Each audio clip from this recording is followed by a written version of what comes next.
College football back in the Bronx, an iconic venue, and two classic rivals, Syracuse and West Virginia, collide. The Orange in a late season surge. Geno Smith, the Mountaineers quarterback, concluding a brilliant college career and senior season.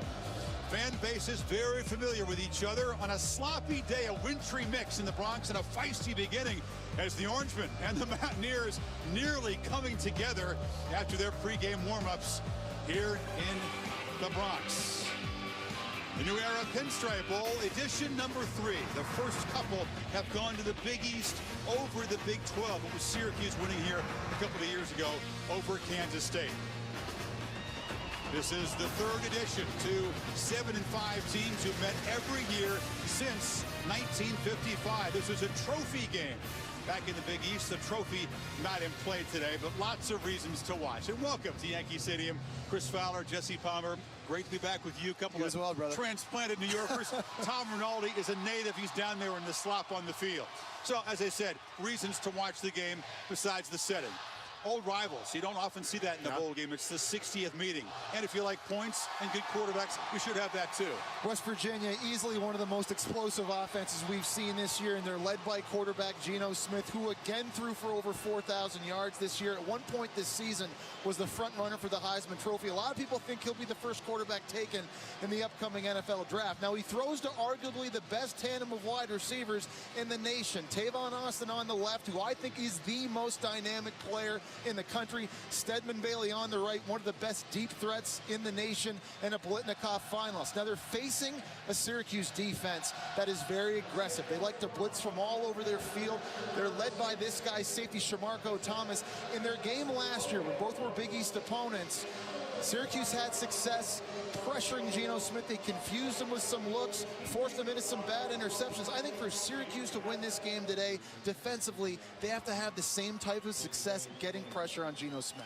Yeah, Geno told us he's watched tape of that game hundreds of times against Syracuse, 0-2 in his career, under 50% as a passer. And you saw Thomas motivated by the memory of his late mother. He'll be trying to stick to Tavon Austin all game long. Lots of guys have tried that, most have failed.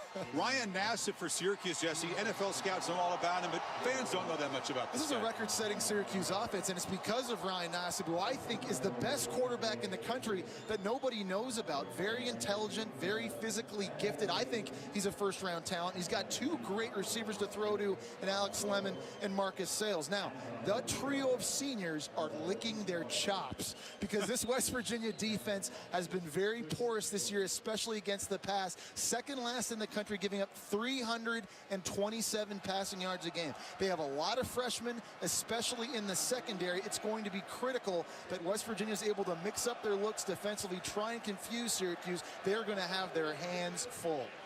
Both defenses have been told by us, by everybody, that you're not very good. You're overmatched. We'll see if they can get inspired today. The head coach for Syracuse, Doug Marrone, certainly inspired. He's with Tom Rinaldi.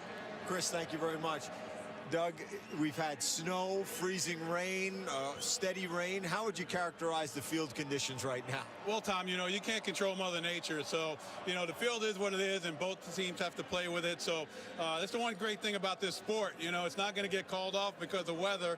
And, as long as it's not wind, it's equal for both teams. You're a native of the Bronx. You went to high school not too far from here. What does it mean to you to lead your team into this venue? Well, it means quite a bit, not just for myself, but the coaches and the rest of the players and the alumni in this area. So, we're excited to be here. We're looking forward to playing a very competitive game. It looks like both teams wanted to play before we started, the start of the game. So, it's going to be a heck of a game today. Good luck and stay dry, Doug. Great. Thank you, Tom. Chris? His grandpa was an usher at Yankee Stadium for 20 years. He's very stirred up, as he said, both teams already are. Syracuse surged late season, winning 5 of the last 6 after a 2-4 start. You see the weather both teams will have to deal with. If it gets a little colder, we'll get back to those nice big snowflakes just earlier today. West Virginia, meanwhile, had to get bowl eligible by winning the last couple of games to stop a 5-game slide. But I think the fact that they've lost the last couple of times to Marrone and Syracuse, Holgorsen using every bit of that to motivate his team. Syracuse did win the toss. They deferred, so we'll see Geno Smith in that Mountaineer offense. I think footwork, is going to be a key importance in this game today. Very cold, very slippery. These footballs are going to be slick. They're going to be hard. It's going to be hard punting. It's going to affect special teams in the kicking game. Hard for receivers catching the football. Chris, I grew up in Canada, so I played in weather like this. Not easy to throw in either, but I was watching both Geno Smith and Ryan Nassib in pregame warmups. Both guys seem to have no difficulty slinging the pill around. Tavon Austin, 4 career touchdowns as a kickoff return artist and a true freshman for Syracuse. Ryan Norton to get this new era Pinstripe Bowl underway. Do they dare kick to number 1? Doug Marone said they would. He's now the special teams coach. Stedman Bailey's back there as well. Yeah. So you got the 2 best playmakers on kickoff return. They just boot it low. This is Austin scooping it. He's so explosive, so dangerous. We'll see how the footing is for guys trying to stay with him. And here comes Geno Smith.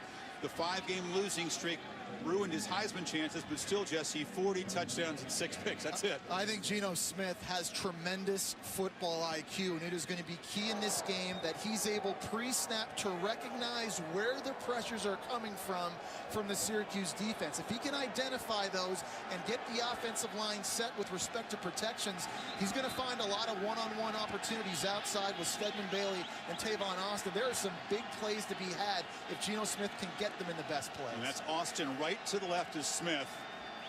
Sean Alston, the physical back, is in the pistol formation, and he's got the first carry, and Syracuse penetrates quickly and drops him for a loss. It was Dion Goggins, the senior tackle. Dion Goggins is an absolute freak. He was a running back in high school, runs a 4.8 40, can bench press 225 49 times. That's a guy you've got to know where he is. You've got to get a hat on him up front if you're West Virginia. 4-yard loss in the opening play. This is Austin. They'll try this play a lot, and Syracuse will have to stop it. It's just a jet sweep, but Smith pitches the ball forward. If you watch the Orange Bowl last year, they scored 3 touchdowns against Clemson on that play. And it's going to be key for West Virginia to find as many creative ways as possible to get Tavon Austin involved. So you're going to see him lined up at wide receiver. You're going to see him lined up in the backfield. Little push passes like that right there, now setting up 3rd and long.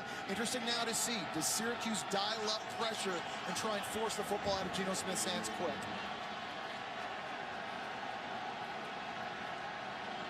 Not showing much pressure. Pre-snap. They bring it late up the middle, but it's picked up, and here's a screen, incomplete. High pass for Austin, and a 3-and-out for West Virginia. This is going to be a cat and mouse game all game long between Dana Holgorsen, the offensive play caller for West Virginia, and Scott Schaefer, the defensive coordinator from Syracuse. When do you blitz? What down and distances and what plays does Dana Holgorsen have prepared for that? They're anticipating the pressure, set up the screen, couldn't execute. Now a 3-and-out right off the bat, giving the football to Ryan Nassib in Syracuse with good field position.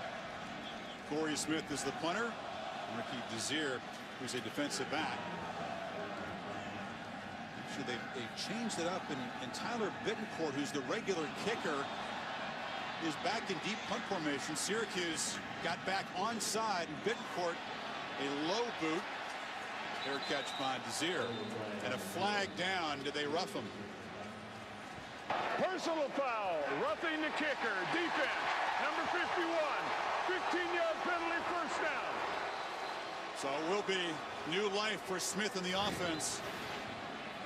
Donnie Simmons, number 51 for Syracuse, flagged for running into Bittencourt, hit him low on that knee late. Discipline has been an issue for Syracuse all season long. They're averaging 8 penalties a game. That's tied for 113th in the country. That's a penalty you just can't afford to have. Your defense comes out in the game against an explosive offense. You'll force a 3-and-out. Now you give Geno Smith the football right back close to midfield. It's the first mission against the Mountaineers. Keep Geno off the field. They gave him great field position and a new set of downs. Here's a play-action fake on first down. Smith looked downfield, dropped it off short, and the catch is made by J.D. Woods, who, as the 3rd receiver in this offense, had 56 catches. Alston, the running back, missed 5 games with a thigh injury, but he's back. Jeff Braun, normally the starting right guard, starting in place of Joe Madsen at center, who was suspended for this game because of academics. We'll keep an eye on him. And then free safety Carl Joseph, only a true freshman. He's the West Virginia's best player on the defensive side of the ball. But lots of freshmen this year. This is Alston, 236 pounds, hammering for a first down. They call him the boss, and you can find out why. 5'11", almost 240 pounds. He brings a physical dimension to Dana Holgerson's offense, running the ball. He's got it again.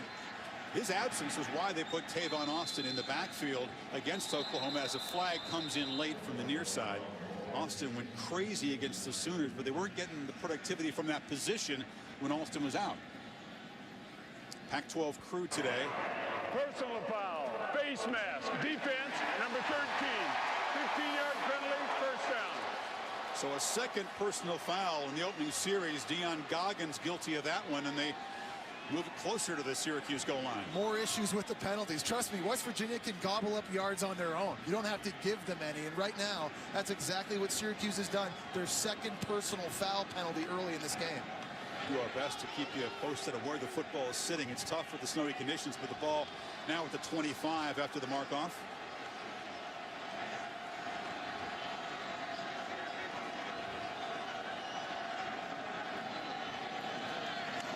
It's Andrew Bowie checking in, and Bowie with a quick burst and a 10-yard gain close to the first down.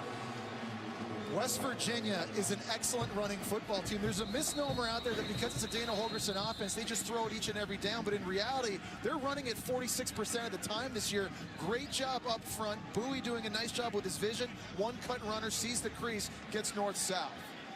Shamarko Thomas gave up the body for the tackle. Bowie's a guy that's actually more productive as Thomas has helped off when he has fewer touches. Not really a workhorse guy. They found that out. That's a key guy to have in there, Thomas. Shamarko Thomas, 4-year starter, and he's played cornerback, safety, and linebacker. Means everything to this Syracuse defense. One of their leaders, a guy they cannot afford to miss. And he was the guy that was assigned to guard Tavon Austin, so keep an eye on number 1 here. He's to the left of the formation, 3 receivers to the right.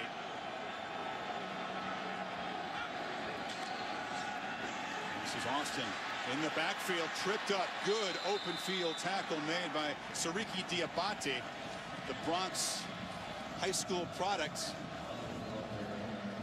He's a guy that we're going to have to watch as well. When you play these sorts of spread offenses, you got to make a lot of tackles in space. That's key. Gino fires. Stedman Bailey catches it behind the line, and that's where he's dropped. Wayne Morgan, the true freshman corner, on the tackle. More of that cat and mouse game between the coaching staffs. You know, going back and watching the film from last year's game, this was an area of the field in the red zone that Syracuse loved bringing pressure last year, always trying to bring one extra defender that West Virginia couldn't block, forcing Geno Smith to get rid of the football. Here on this series, deciding to lay back, keep the football in front of them. 9th play of this penalty-aided drive for West Virginia. And on 2nd and 12, they'll hand it off, and Alston, nothing doing. Marcus Pierce-Brewster combining with Diabate, so 3rd and long for Gino. It's going to be key for Syracuse to be physical in this game. A lot of speed coming off the edge. You see Pierce-Brewster, they tried to cut block him, did a great job keeping his balance, makes the play in the backfield, now setting up 3rd and long. You would not expect pressure right now if you're Syracuse defensively. They're showing it, but I expect them to bail out. Austin in the slot where you'd expect him. You need 14 yards. Syracuse brings some pressure. Woods takes a shot at the end zone and overthrows Bailey, who was double covered. Looks like on that play, Stedman Bailey actually ran into J.D. Woods on the route. They were trying to run a wheel route to the sidelines and set up a pick by J.D. Woods. A little bit of a miscommunication on the route by the receivers. Nothing home. At least that sets up a field goal try for West Virginia to get on the board. Tough conditions for kickers today. Bittencourt is a 4-year starter. Pretty solid year, except for the debacle against TCU when he was 1-5 and had one blocked in overtime. This from 36. Solid kicker inside the 40, where he's 6 of 7 this year. But again, footing never comfortable in a day like this. And it's blocked again. Low kick. It's been a problem this year. And Syracuse, despite a pair of personal fouls to help Geno Smith out, West Virginia comes up empty in their first possession. The Orange will get it. Nassib goes to work after this. Visit WatchESPN.com or download the Watch ESPN app to watch ESPN live anytime, anywhere. Brought to you by Vizio.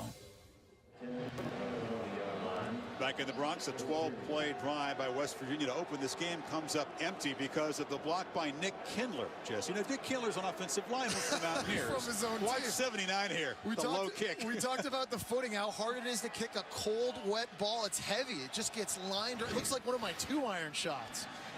So Jerome Smith for Syracuse. The first carry of the game, establishing the run, trying to soften up the defensive front. That's the first objective of the Syracuse offense. Nathaniel Hackett is the coordinator. And right away you're seeing the tempo for Syracuse's offense. Very different from what West Virginia saw last year, again, when they were Big East opponents. Much faster tempo this season. Hand off to Smith. Short gain. Doug Rigg, linebacker, was there to meet him. Syracuse wants to establish the run for 2 reasons. Firstly, they want to keep Geno Smith off the field. But secondly, they're going to try and figure out the scheme of West Virginia's defense. They have a new defensive play caller now. Keith Patterson was promoted from linebacker coach co-DC on December 11th to call this game. Syracuse not necessarily sure what they're going to see yet. Running the football helps them figure that out. 3rd and 7 for Nassib. Very good third down offense this season. 49%. 11th in the country in that department. Nassib takes a shot across the middle, and it's complete. Still running is Beckett Wales, the tight end. 16-yard gain for the junior from Florida. Ryan Nassib is the real deal when it comes to accuracy, decision-making, arm strength, football IQ, experience as a 3-year starter. Everything you look for when you're trying to project the guy to the next level. We'll talk about why scouts like this guy, and he'll be a name you'll hear called pretty early in April. Prince Tyson Gully is the running back that will spell Smith. A little shiftier, not quite as physical. But a 2-headed monster for Syracuse in the backfield. They got the physical battering ram in Jerome Smith. Prince Tyson Gully does provide a nice change of pace, something to watch for in this game. Injured Mountaineer defender on the field, grabbing his leg, and then training crew quickly out in the field.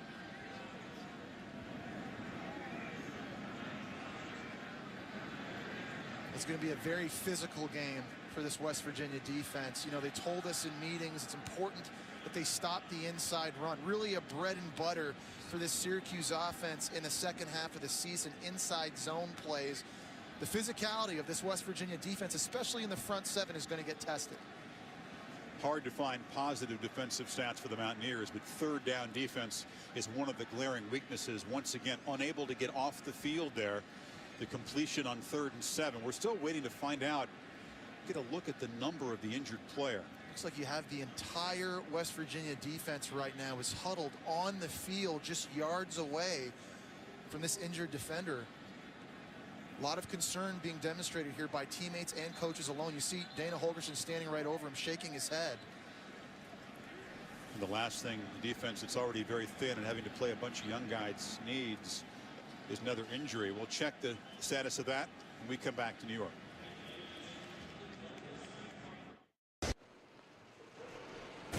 ESPN College Football, the New Era Pinstripe Bowl, is brought to you by New Era. Fly your own flag. Visit us at neweracap.com. Dodge. Take advantage of great year-end deals at the Dodge Big Finish event going on now. And the Venture Card from Capital One. Earn double miles you can actually use. Terrell Chestnut was the injured player for the Mountaineers, the starting corner. We'll check his status in a second. Pat Miller, a senior, replacing the redshirt freshman as Syracuse goes to work on 2nd down. Nassib backpedals, drops the screen off short for Gully. And Prince Tyson Gully scampers down the sideline for a 1st down. Chestnut's injury is very concerning for this West Virginia defense. We've talked about how bad they've been with respect to defending the pass. One reason why they've had no chemistry at the cornerback position this year. 4 different cornerback combinations they've used this season. They've never been able to get the same guys on the field. A big reason why they've allowed so many big plays. 9 true freshmen on defense is a huge number. Hard to succeed in the Big 12, and that's the case. Nassib on first down takes a shot, but a miscommunication way over the head of West. He broken the route off. A little miscommunication there between he and the quarterback. You know, the Syracuse offense really resembles what the New Orleans Saints run in the National Football League. Doug Marrone was an offensive coordinator for the Saints for 3 years. He's implemented that system here in Syracuse. This is Smith. So far, the Mountaineers done a pretty good job stopping that inside run. Rig another tackle after a 3-yard gain. They're going to have to be. They're going to have to be able to play downhill and try and make Syracuse one-dimensional. Setting up 3rd and long. The second time on this series they did that. Now, in the previous 3rd down, Nassib found a tight end over the ball. Keep your eye here over the middle of the field, looking for soft spots in this West Virginia zone. Quiet start for Alec Lemon, the all-time Syracuse leading receiver. Nassib will look for him here. Thrown into traffic and turning around, making the play. It was Carl Joseph, but a late flag. So the true freshman is their best defensive player, according to West Virginia coaches, guarding the senior receiver. He is their best defensive player, but watching film, he's not their best cover guy. And you would expect that, him being a safety here, got tangled up with receiver on the perimeter. This would be a big penalty in favor of Syracuse if it stands. Offside on the defense, number 17. That penalty is declined. Also on the play, pass interference, defense, number 8. Automatic first down. So it is Joseph. West Virginia fans beg to differ. Here's another look. Nassib does a nice job getting through his progression. He's looking for Alec Lemon on the outside back shoulder, and he just gets tangled up with the true freshman. Little hand fighting, jostling. The safety never even saw the football. I don't know, Jesse. That pass interference? As a former quarterback, absolutely, that is pass interference. we're going to take that as every an time. analyst is a pass interference? Absolutely, it was pass interference. Well, penalties, key factors so far. 15-yarder moves the ball to about the 31-yard line. Mentioned Pac-12 officials. They'll be officiating the BCS championship game. Good conversation with the supervisor of officials, Tony Correnti, who's with us. That's a conference known for lots of flags. Timer, set the game clock to 7 minutes, 42 seconds. Starting on the snap. Stricker's mic has now been fixed. 4 of the 5 most penalized teams in the country come from the Pac-12. Now, they pass the ball a lot, which leads to penalties. They snap the ball a lot, which factors in as well. But they don't play in this kind of weather, that's for sure. Nassib on first down, flips it short to Gully, makes a man miss, and works the sidelines again for a nice gain. You see a lot of volume in this Syracuse offense already, running the football inside, vertical passing game. It looks like an NFL defense, and most good NFL defenses make use of running backs out in the passing game as well on the perimeter of the field. NFL offense, you mean? NFL offense, yeah. Sorry, right. And this does not look like an NFL defense, right? No, it's not. Here's the 9th play of the drive, and it's Smith back in the game, and the physical back finds a seam. Jerome Smith into the secondary. It'll be 1st and goal for the Orange. Quickly check with Reese Davis in the studio. All right, Chris, very quickly, North Carolina and UNLV on ESPN2. They're inside 7 minutes. Close game. Carolina has a 3-point lead in that one. We'll keep you up to date. All right, 1st and goal for the Orange. 3 receivers to the right, and Smith to the immediate right of Nassib as the snap is just bowled back to the quarterback, who does the safe thing and falls on it. We talk about this weather and how it can affect the game. Center quarterback exchange, particularly in the shotgun, is going to be big to watch for both of these teams. You see Mackie McPherson right here. He basically just rolls that back to the left, and a very heads-up play by Nassib, just falling on that and trying to limit the damage. 5 yards is the damage. It's Gully in for Smith now to the right of Nassib. Sales set down to the left of the formation. In the slot, it's Lemon. Gets a block to the inside, and here comes another flag. Pat Miller, who's replaced Chestnut at corner, made the tackle.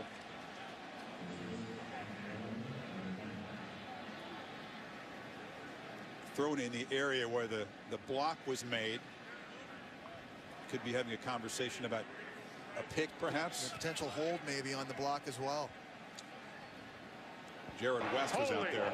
Offense, number 88.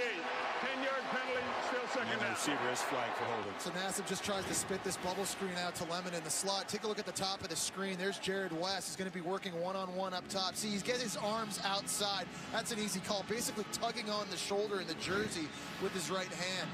Linesman will make that call each and every time. So 2 negative plays in a row by Syracuse offensively, shooting themselves in the foot a little bit, taking themselves potentially out of field goal range with this weather. Still goal to go with the ball back to the 20 on second down.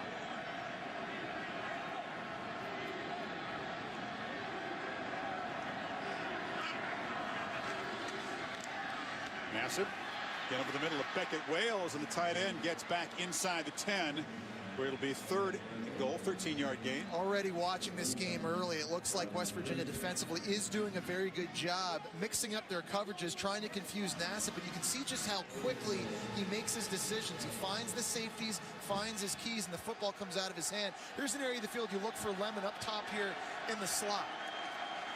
Nassib rolls that direction. Fires across the middle. It was to Lemon, but he dropped it. Disappointment. Lemon, 199 career catches. That could have been his 200th and a touchdown in the bowl game, but right off the shoulder pad. And you wonder if they're not playing in these sort of conditions, if that's an easy pluck and catch for Lemon. Normally very, very sure-handed, a guy that they love throwing to out of the slot, always finds soft spots and zones over the middle of the field. That's one certainly Lemon and Syracuse offensively would like to have back. Ross Kratman from 25 to try to salvage 3 points out of this drive.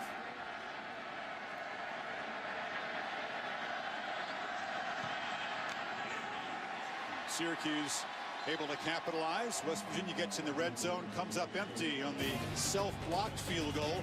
Syracuse cashes in despite a sloppy series after they had 1st and goal.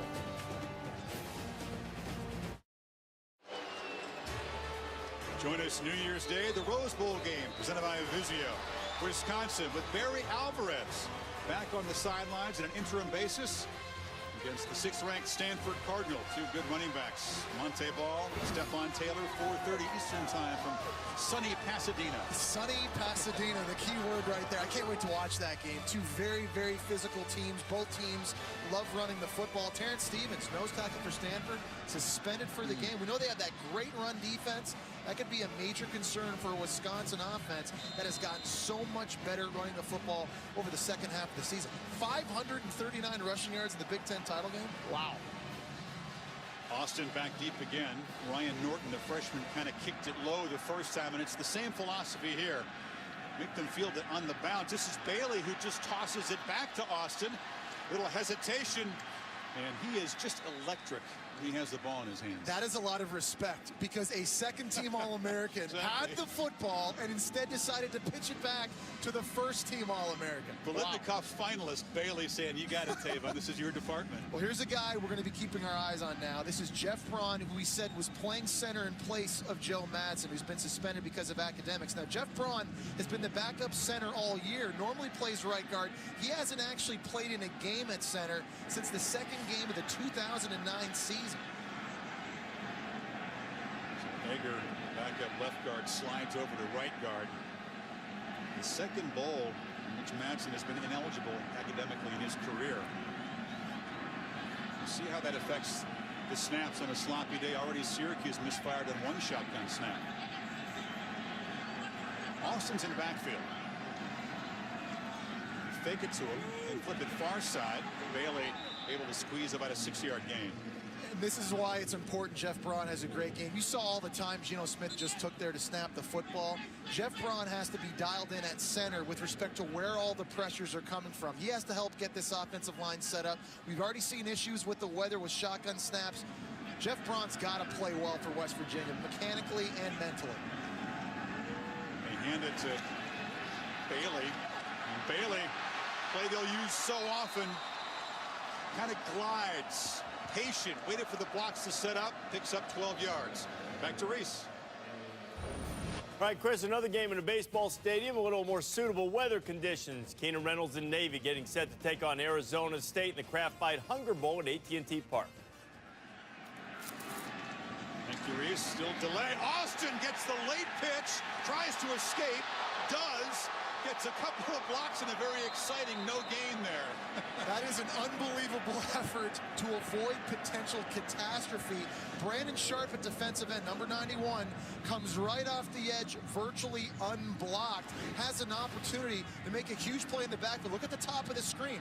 Nice job staying home, keeping contained, just can't get Tavon Austin on the ground. Easier said than done. He is so fast, but he's also deceptively strong. Shake the tackle. We go back to the strong runner inside, the 236-pound Alston. This Syracuse defense is so hard to figure out. They are a dial-up defense. Defensive coordinator Scott Schaefer brings pressures from all over the place. He does not care about down and distances. He does not care about your personnel. It's when he feels like it. Does he feel like doing it right now in 3rd and long? He's showing pressure. Only 3 down linemen. And they rush 4, and Smith has time. And has a completion over the drop. Oh, that was Connor Erlea right in his hands. This was a tremendous job by Geno Smith, staying in the pocket, getting through his progression, a perfect throw that hits Erlea right in the face. I almost wonder if maybe that football got deflected on the way there. Tons of velocity and revolutions on that throw. Bittencourt back to punt. So some self-destruction for the Mountaineers in their first 2 series. The self-block of the field goal and the drop and what would have been a first down completion. Short punt collected by Desir at the 25-yard line. I mentioned it's unusual that you have old rivals meet in a bowl game. Every year from 55 until last year, of course, pre-Big East, then during the Big East, this was a trophy game, the Ben Swartzwelder Trophy. Mountaineer graduate, longtime Syracuse coach, the Hall of Famer. And of course, with the Mountaineers heading off to the Big 12 this year and Syracuse headed for the ACC next year, these meetings will be very rare. Second possession for Syracuse. Nassib setting up just outside the 25-yard line, and he'll throw it on first down, flips it short. David Stevens, a tight end, lost the ball, scooped up, and now ruled incomplete. I think that's the right call. When I saw that live, it never appeared to me like Stevens actually had possession of that. That was a great job of Nassib just getting rid of the football, giving his tight end an opportunity to make the play. It was juggled, not cleanly held. That's the ruling. Yeah, I don't think he ever had it. He brought his hand to the football. He was juggling it between both hands. His eyes looked like they were downfield looking at a defender. Oof. 2nd and 10.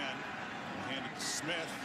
Keeps those legs churning. You see the power in Smith. He picks up 10 before Miller could drop him. He's the type of running back that can wear a defense down. 6 feet tall, 220 pounds. That tremendous knee drive and leg drive, refusing to be tackled. You got to watch this West Virginia defense as the game goes on. Will they fatigue trying to tackle this big back? He's got it again. Tyrone Wheatley, the ex-Michigan and NFL grade, is the running backs coach, and he's given a lot of credit in development of Smith. Runs a lot like him in a lot of ways, north-south, has the ability to get into the second level. A lot of success over the second half of this season for Syracuse offensively has been because they found balance running the football more often. This is Gully now. They fake it to him, and on 2nd down, Nassib fires over the head of Lemon. A very quiet start for Alec Lemon, who had the drop down at the goal line. Typically, Nassib will look his direction all the time. It's not going to deter Nassib either. He's going to keep trying to find opportunities to get his best playmaker on the perimeter of the field of football. The guy whose name we haven't called too much tonight is Marcus Sales, playing the flanker position on the other side of the field. A good player as well. The guy West Virginia wants to keep their eye on here on a critical 3rd down, bottom of the screen. We need about 5 yards on this 3rd down play. Mountaineers rush only 3. Nassib has time, but it's a tough day for the receivers. West couldn't hold on to that one. The one thing I love watching Nassib He throws the football with so much conviction. Now, you've seen this. This is a bang 8 or a glance throw. It's a timing pass. Perfect throw in bad weather by Ryan Nassib. As a receiver, you have to make that play. Darwin Cook did a good job getting into his face and causing a problem for the receiver. West Virginia will call a timeout. 30-second timeout. Let's take a quick break. Late first quarter.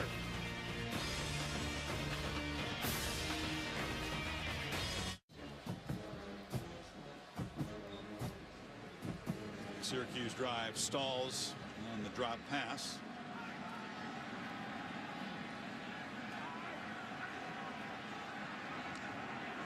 Jonathan Fisher in to punt it away. Also a tough day for the punters as well. Dana Holgerson's team, Jesse, off to a 5-0 start, ranked number 5 in the country, BCS contender. It all came unraveled.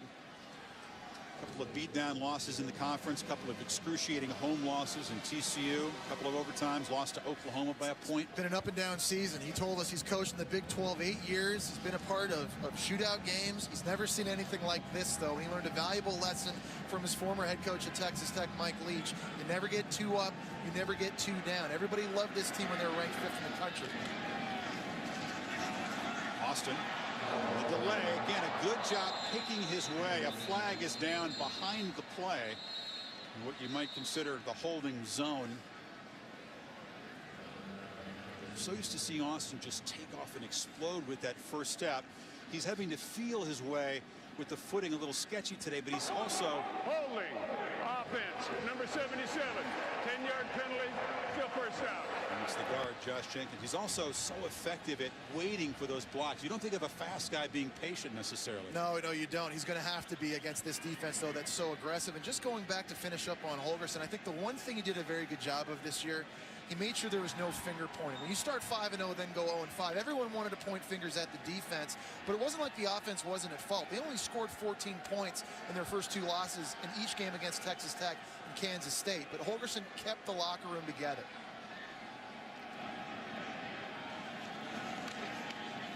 Short delivery over the middle. You're right. That's not easy to do when the defense is struggling and the offense is doing its job, just trying to keep the finger pointing from becoming an everyday occurrence as a challenge for a staff. But you're playing quickly. Austin has the handoff, and Tavon Austin breaking tackles, busting up near midfield. This is why I say he's the most dynamic player in the entire country. Whether it's wide receiver, whether it's in the return game, you can line him up at running back. And here's a guy that had 344 yards rushing against Oklahoma. Tremendous vision. He hits 0 to 60 like that. When he sees a hole, he hits it. There's nobody else in the country like him. Say that again, 344 against the Sioux. What is that? J.D. Woods with the drop. I mean, he had the school all-purpose yards record for a game in the 3rd quarter there. Averaged almost 10 yards per rush. He should win the Paul Hornung Award that's going to be given out January 8th to the most versatile player in the country. One of the finalists, in my opinion, completely deserving. Because remember, he handles the punt return, kickoff return. Wherever you need plays made, number 1 will step in there. Andrew Bowie has the handoff this time, and Bowie shakes his way into the secondary. And you made the point earlier, Chris. There's a very, very talented group of running backs for West Virginia, and Bowie, a guy who really isn't an every down back, gets beat up easily. As his production went up, it's because his workload went down. They're using him very smart right now in this game. Syracuse, some confusion. They're trying to change personnel on defense, even though the Mountaineers are moving quickly. On 3rd and short, an incompletion wide for J.D. Woods. So Holgerson figures he'll go for this 4th and short. Threw for it that time. I think he will, and that's not a throw you see Geno Smith miss very often. I think a little miscommunication there with his wide receiver to get lined up quick. Flags down as they convert on 4th and short. It was Smith with the keeper. We'll check the marker. I don't know if everybody got lined up. And I think Geno Smith may have fumbled that snap. Well, emotional game. You see Geno Smith jarring with defenders right now. Prior to the snap, timeout, Syracuse. So no flag and no Timeout number play. 1. Marone able to get the timeout on 4th down.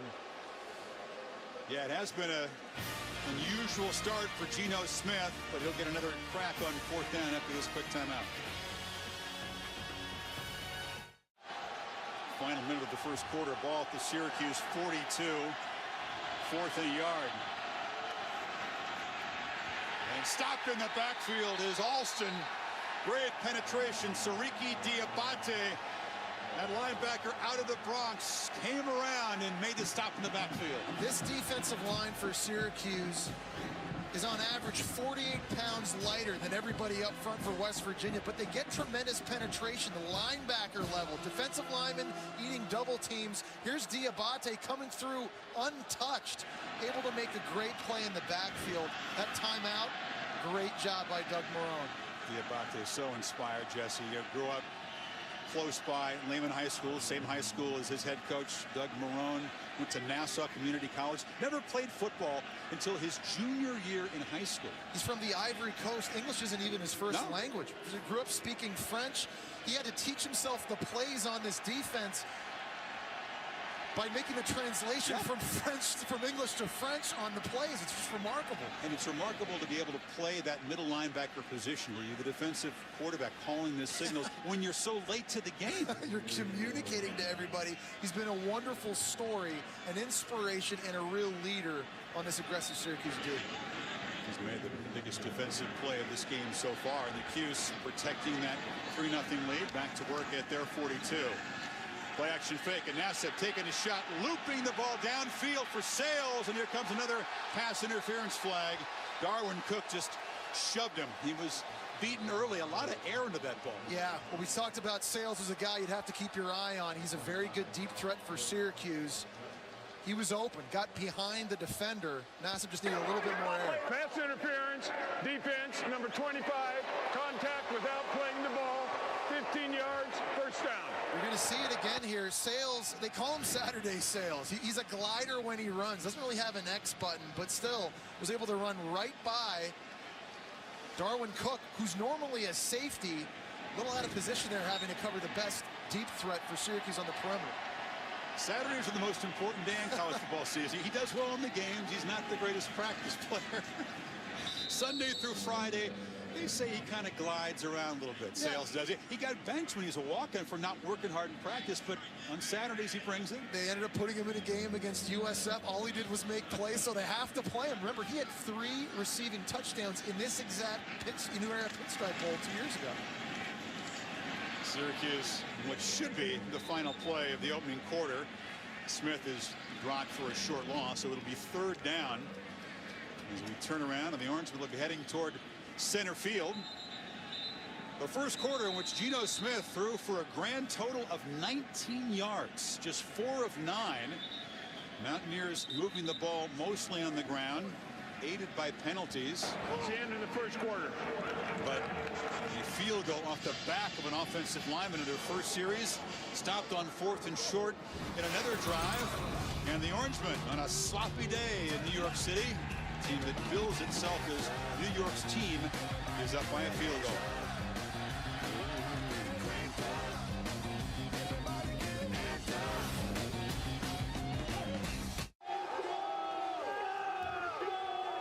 Gone from sleep back to nice snowflakes here at Yankee Stadium. 3-0 Syracuse after 1. Long history of football, both pro and college. Win one for the Gipper, scoreless game at halftime. Rockne told his team to win one for the Gipper, and they beat Army back in 1928 in November. Of course, Pat Summerall's kick in 1958. Giants against the Browns. That forced a mini playoff in the NFL regular season. And the greatest game ever played in the first sudden death overtime NFL championship game in 58. Colts and Unitas, Raymond Berry. The original Johnny Football.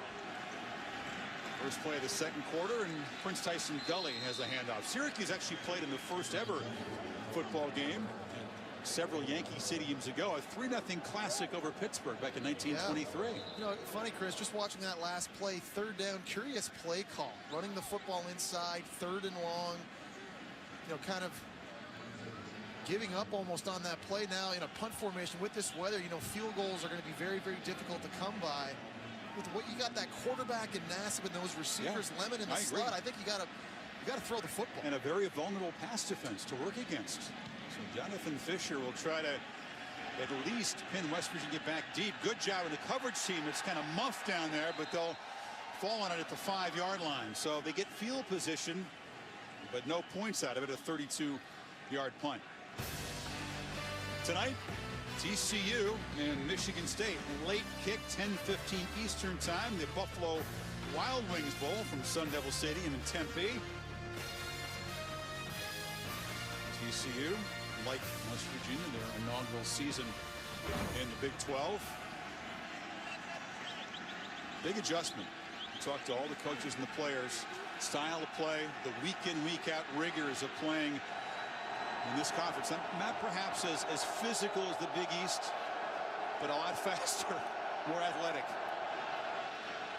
Smith got to be careful with the weather. Pinned back at the 5-yard line. Bowie, not much. You know, Gino talked about being frustrated by Syracuse. Here's a guy, Jesse, that's used to pitching the ball around, 400-yard games all over the place, at a 4,000-yard season, 19 yards passing, and held in check by this team both times he's faced them in his career.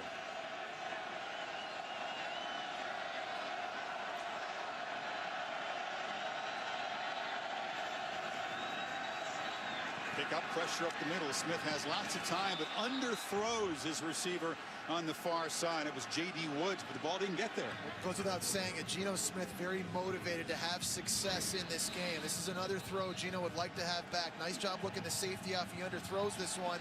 But having lost to Syracuse twice in a row now, Chris, being confused last year at times with all the pressures, he knows Dana Holgorsen offense like the back of his hand now, takes pride in that. He watched game film against Syracuse all summer long this offseason. Never thought he'd have a shot to play him again. Now in the Big 12, he's got his chance tonight. On 3rd and 8, they'll just hand it to Tavon Austin. They'll try to get the corner. Austin shoved out of bounds, and another good job by the Syracuse defense. Rashard Anderson, the corner, forced him out, and Mountaineers still haven't converted him to 3rd down yet. They were just trying to buy some real estate, I think, on that play, and what looks like a very simple dive play inside with Austin's speed, able to get outside, outflank the defense. But you see there good athleticism from Syracuse, running sideline to sideline, forcing a punt, now getting an opportunity to get possession back here in potentially West Virginia territory. Desir set up as a returner right at the 50-yard line. Bittencourt dealing with a swirling wind. The big snowflakes are back.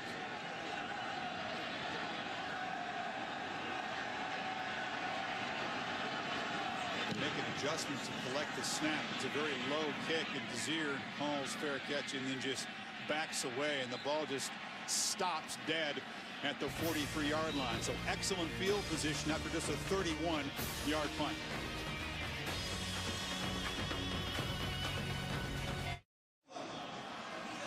A sight you don't often see in a bowl game. Snowflakes flying here in the Bronx. First snow game for the Mountaineers since a visit to Rutgers last year. Syracuse, of course, plays their home games indoors, but they practice outdoors plenty, Jesse. Marone doesn't let them off that easy, so this is not that unusual for a bunch of guys who are really, for the large part, in the Syracuse case, from the Northeast. Tyson Gully, an Ohioan. Nassib's from the Philadelphia area. I check in with native New Yorker Tom Rinaldi. How is it out there, Tom? Chris, thanks very much. The snow falling much more steadily right now. Speaking to Dana Holgorsen, before the kickoff of this game, he said snow is much preferred to rain because you can keep the game plan intact. He didn't think these conditions would really change his game plan, but they're certainly worsening. And 2nd and 7. This is Gully hammering straight ahead.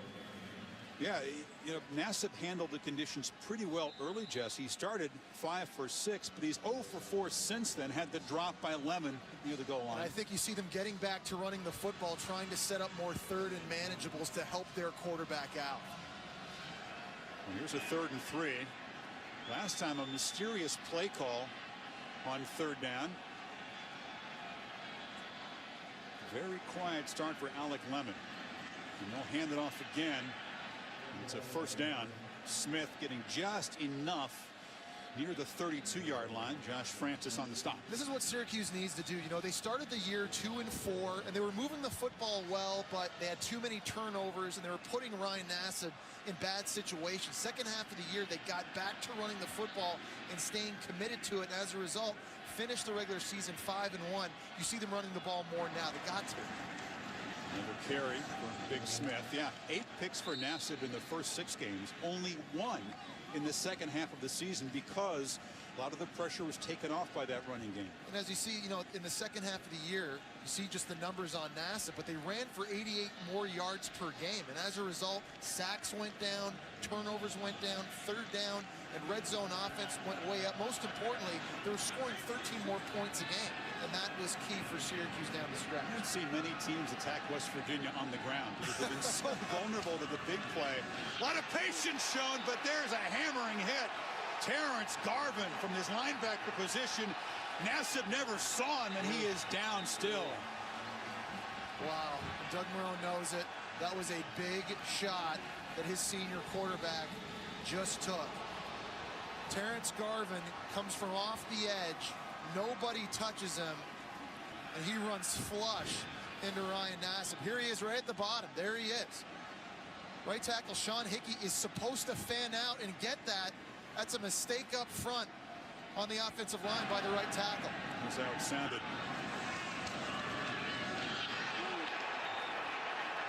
I'll tell you what, I've been there before, and I can tell you, blindside hits always look the worst, but they never feel as bad as the ones you take in your face. Nassib with part of Yankee Stadium sod in the back of his shirt. Looks to be okay. Gives a thumbs up as he'll come out for this play. Charlie Loeb, who is a junior eligibility-wise, but a senior. It's his 4th year in the program. He comes from Hollis, New Hampshire. He's the backup quarterback who's played very, very little. Nassib was taken almost every snap this season. You got to be careful here, obviously, not to turn the football over. I think you're in 4-down territory considering how hard it is to kick field goals. Well, the backup comes in 3rd and 10, and the lefty flips it off in the flat. Very safe completion to Gully, who fights near the first down. They'll spot him short.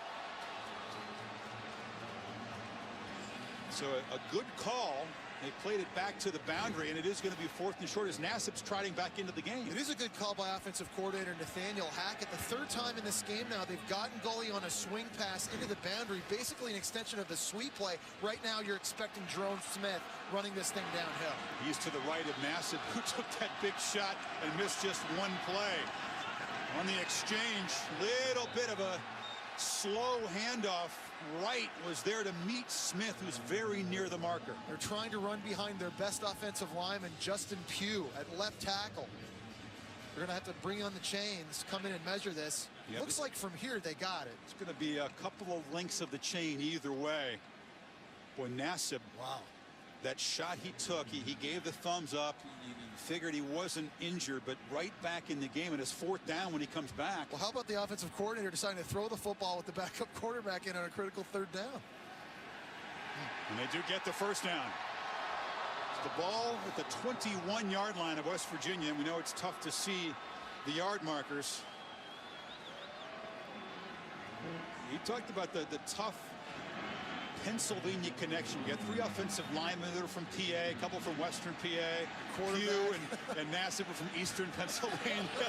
They think there's a real Pennsylvania personality to this offense. That physicality and that toughness, it shows up in those players you just mentioned. This is Smith, who stutter steps, finds his way into the secondary and down near the 5-yard line. So impressive to watch a running back at his size able to make guys miss in the second level like he does. You see these torpedoes coming in from the secondary, trying to take him out at the knees. He's able to just make a miss, show a little wiggle, hurdle a guy, stay on his feet. Big play. And why stop now? If you're Syracuse, close to the 5-yard line, just keep pounding the football. 15-yard gain gives him 68 already in this first half, and he's got it again. Not much there. And it's kind of a day for the running game, but much less scoring and much less successful passing than we expected. And that's got to be difficult for both of these offenses, especially right now if you're Nathaniel Hackett and Doug Marrone looking on from the sidelines, because you have big playmakers at wide receiver. You could throw a fade right now to Marcus Sales outside one-on-one. With these conditions, it's just so tricky.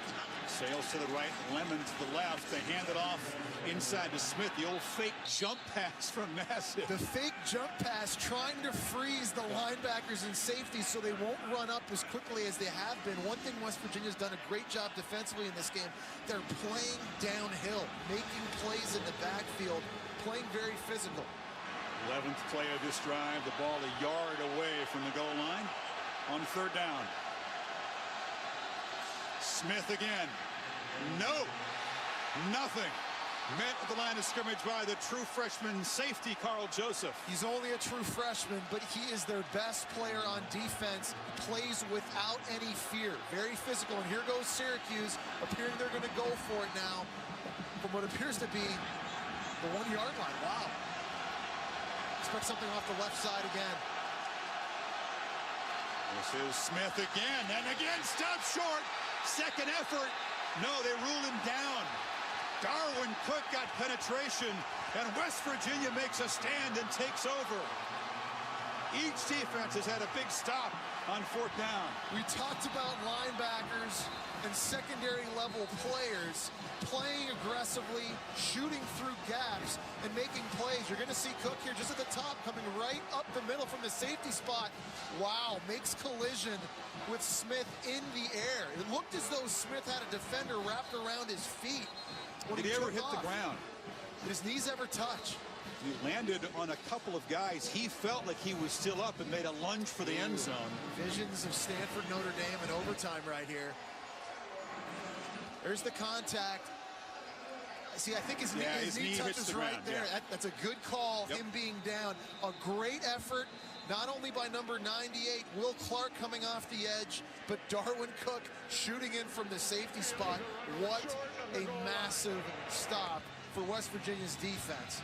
Bill Richardson is the replay official. They'll have to review this, but his position is at the complete opposite end of Yankee Stadium. He's in a booth that's behind home plate, which is to the end zone to your left.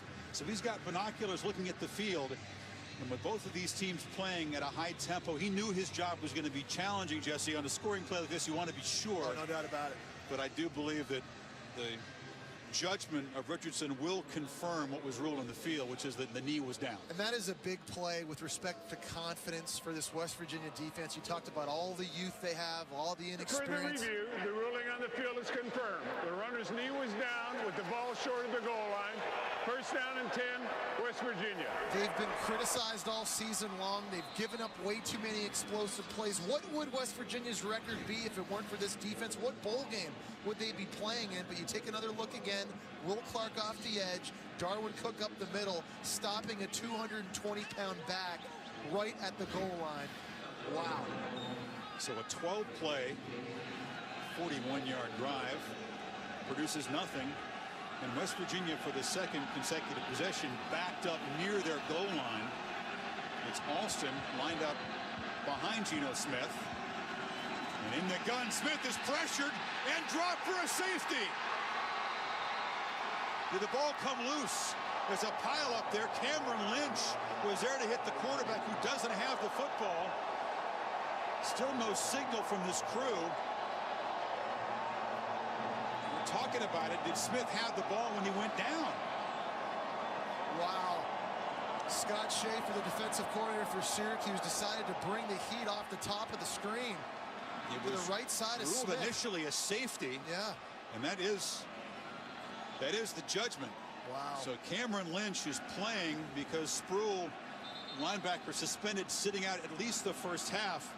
Got there, and Geno Smith, again, the pressure was in his face, not from the blind side. Didn't sense it real quickly. It looked like they had two free rushers coming off of the right side of the formation.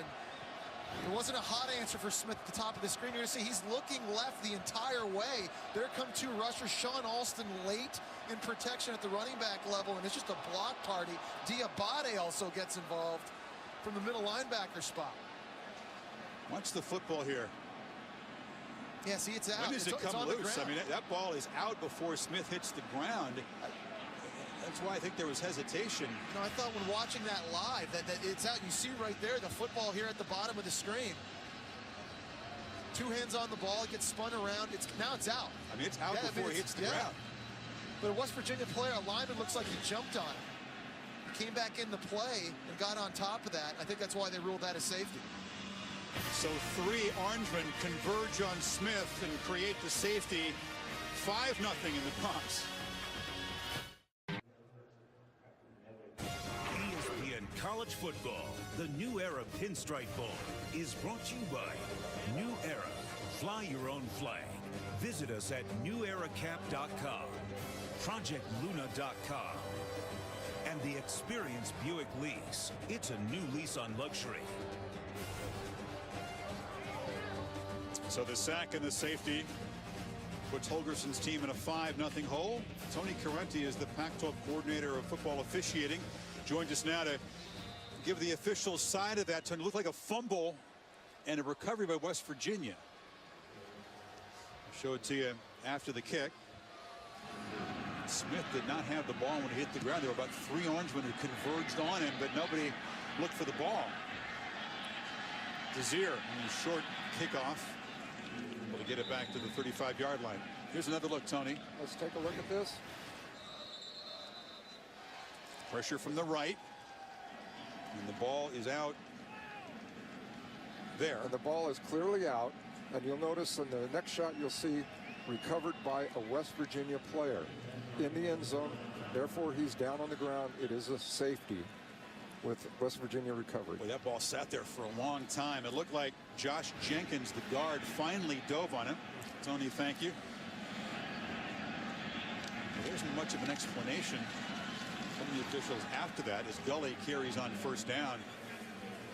Syracuse happy to get the safety. That could have easily been a touchdown. No doubt about it. Heads up play by Jenkins to fall on that football. Now here's Syracuse right back at it, still going up tempo, but with Nassib under center, trying to get back to the run game.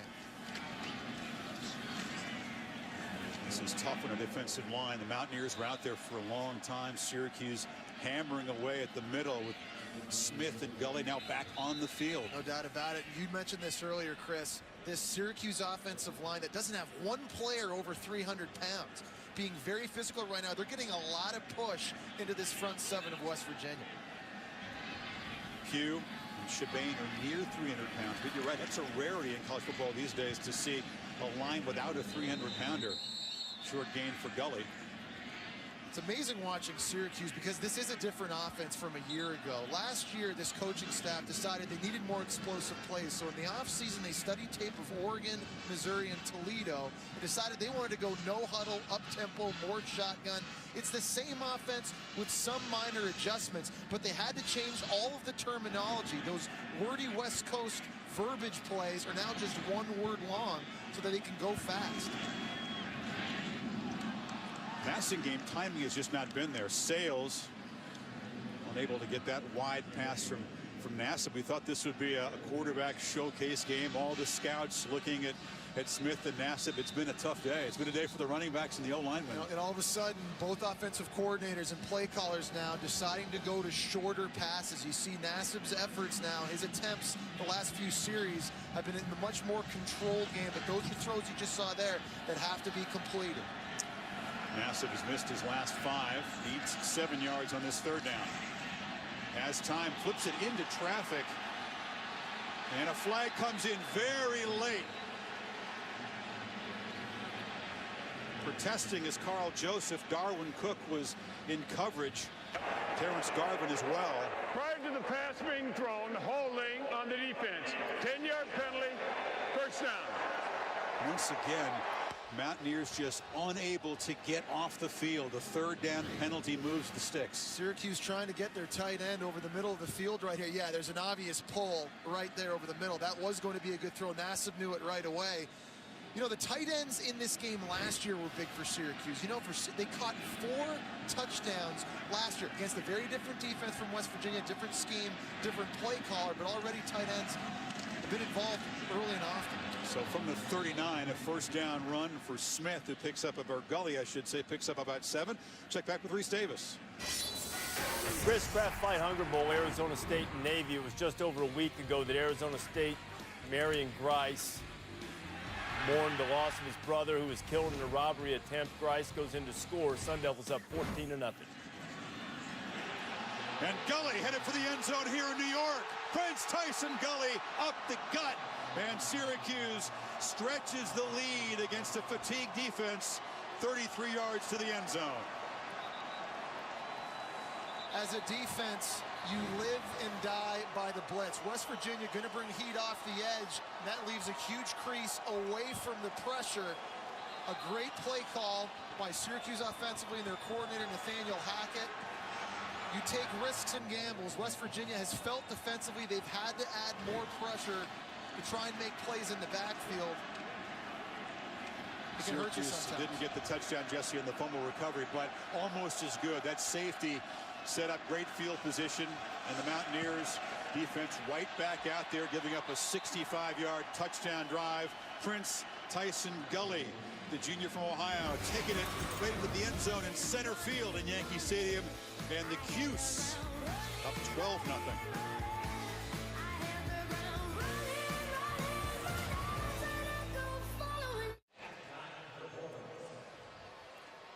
Gully's touchdown makes it 12-0 midway second quarter here in New York. New Year's Eve, got a triple head for you. Capital One Bowl week, noon Eastern, NC State and Vanderbilt. And Franklin American Mortgage Music City Bowl. Commodores playing at home at 3:30. Tulsa and the Cyclones in the AutoZone Liberty Bowl. And in primetime, Les Miles, the number 8 LSU facing Clemson in the Chick-fil-A Bowl Monday on ESPN. Cannot wait to watch that game. 2 straight years now. Chad Morris and that explosive Clemson offense has been shut down by an SEC defense in South Carolina. Now they get a chance to face LSU and make amends. This is Austin trying to make a play and spark West Virginia out across the 30-yard line. So Geno Smith, a very frustrating start, Jesse. Clocked on the fumble, which resulted in a safety, but so typically unproductive. 4 of 10, 19 yards. We talked about, Chris, how he had to be dialed in. He had to be able to recognize where the pressures were coming from. That last safety was an example of him not seeing the pressure coming from the right side. And in the end, it luckily just cost his offense 2 points. He's now got to get it going. This offense has to respond.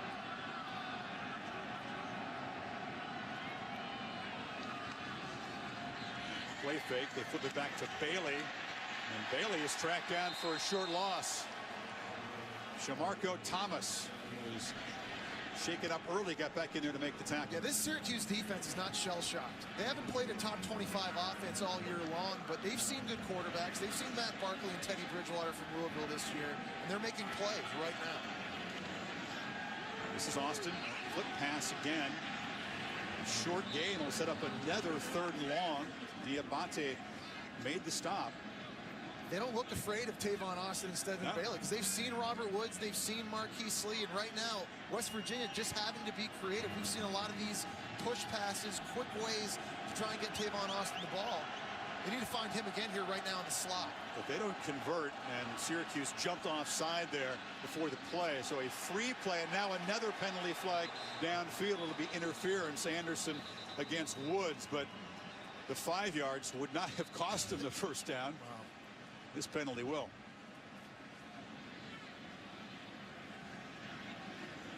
Flag is a problem for both defenses, prolonging drives. I think the footwork has been a major issue for these players in the secondary. They can't get in and out of breaks. 2 fouls on the play, both on the defense. Offside, defense, number 9.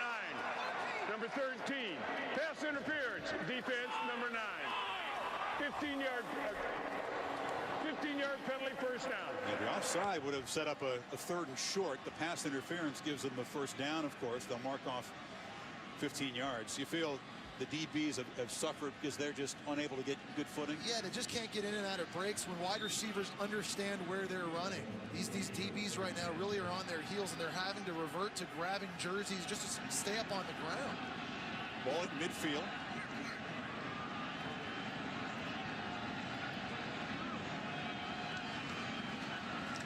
Smith working the middle. Good completion in traffic as he finds Austin.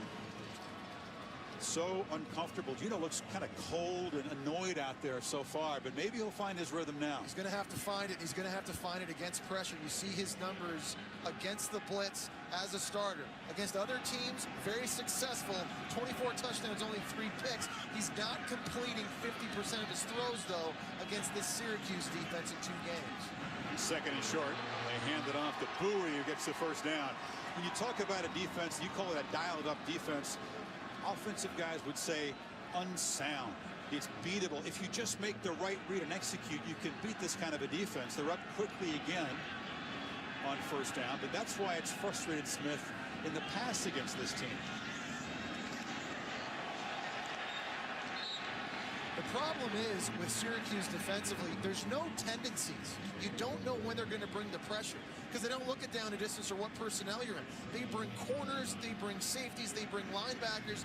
There's so much defense to prepare for that it's very difficult, even when you have a couple of extra weeks in bowl practice. Micah Robinson made the nice tackle, so 2nd and 10.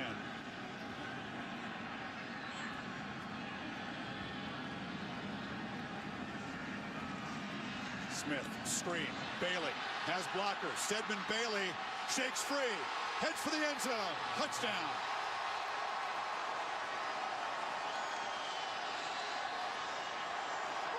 "32 yards, and finally the Mountaineers on the board in the Bronx." There's an example of Geno Smith seeing the blitz, identifying it, and getting his offense into the best plays possible. He knows there's pressure coming all up the middle, so he's going to get the slip screen coming from the other side. It's a great audible by Geno Smith. Good patience, seeing the defense, and putting the offense in the best play possible.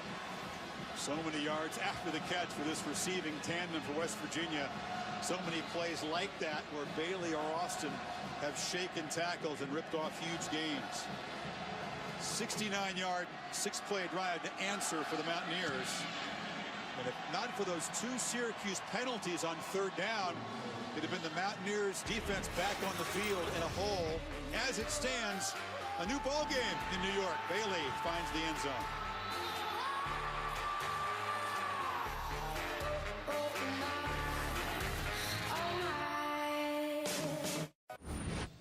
I'm Reese Davis. Coming up at halftime, the Kraft Fight Hunger Bowl. Arizona State and Navy going on ESPN2. Get you up to date. Sun Devils off to a terrific start there. We'll look ahead to Texas matchup with Oregon State in the Valero Alamo Bowl tonight. And a big day in college basketball as well. Number 1 gets pushed, and the number 1 on the women's side is getting housed in their own house right now. We'll talk to you in a bit, Chris. Reese, thank you. Stedman Bailey's 40th career touchdown reception. Nobody in college football who's active currently has more. His sidekick, Austin, also has 40 career touchdowns. How about Stedman Bailey on the kickoff team? No, they want fast guys down there. He's one of them. Corey Smith boots it. It's taken inside the 10 by the freshman Morgan. And Wayne Morgan hurdling guys. Nice return out to the 35-yard line. Austin's been used primarily as a runner, only has 1 catch, and it's been a very quiet start for Bailey into that little screen. I think right now, if you're West Virginia's defense, you cannot give up a big play. Already in this game, Marcus Sales has gotten behind you at a pass interference call. You avoided the touchdown. You've just given up a long run to Prince Tyson Gully. Keep the football in front of you here on this final drive by Syracuse in the half. Massive 3.5 to work with. A conservative approach so far for Nathaniel Hackett, and they run it again with Smith on first down. A nice game, but you do wonder, when will they begin to take their shots against this soft pass defense? Because it's been awful, quite honestly. Yeah. And they've given up 63 pass plays of more than 20 yards this year. Since 2004, that's the 2nd most allowed in college football. Shows up on tape.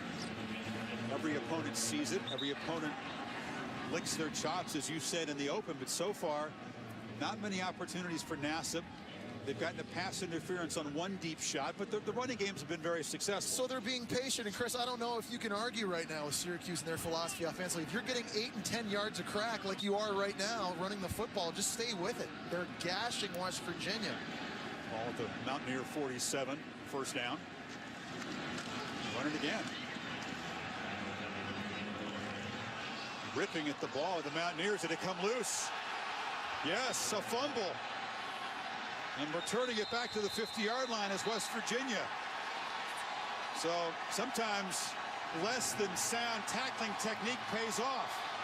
Ripped free by Terrence Garvin, and all of a sudden momentum really shifting toward the blue and gold. It's one thing if you give up a lot of explosive plays playing defense in the Big 12. The key is, though, good third down defense. West Virginia hasn't been that, but you've got to be able to create turnovers. They haven't been good at that all season long. This was only their 19th turnover that they forced on the season.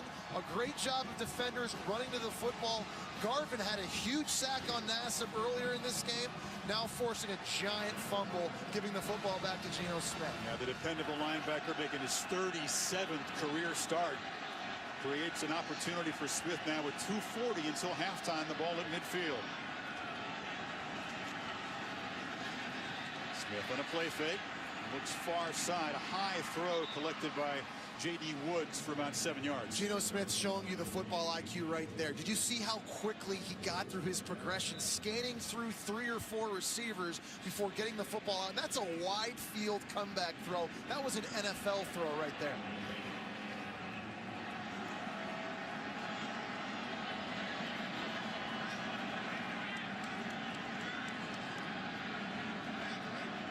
Alston sent back behind Smith. He's got it. 6 free, slips down. He did get first down yardage inside the 40, but as he tried to cut, the footing was gone, and we're going to see, I think, more of that in the second half. Big back like Alston, you think under these conditions, this would be his type of game. Remember last year in similar conditions against Rutgers, he had 110 yards and 2 touchdowns. Bad weather, feed the big guy.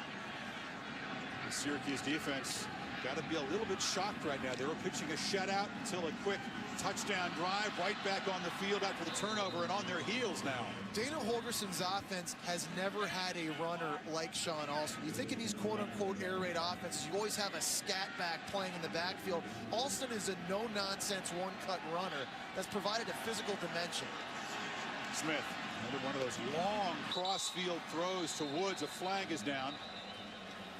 But how pretty of a throw is that? Soften your movements now. Soften them. What do you got, Jeff? Defense offside, number 91. Soften your We're going to movements, get Fowler. first down, huh? Did he move in? It's going to be an offside penalty. We're giving a little whirl Offside. into the... Defense, number 91, moved into the neutral zone at the snap. 5-yard penalty. Yardage gain results in a first down.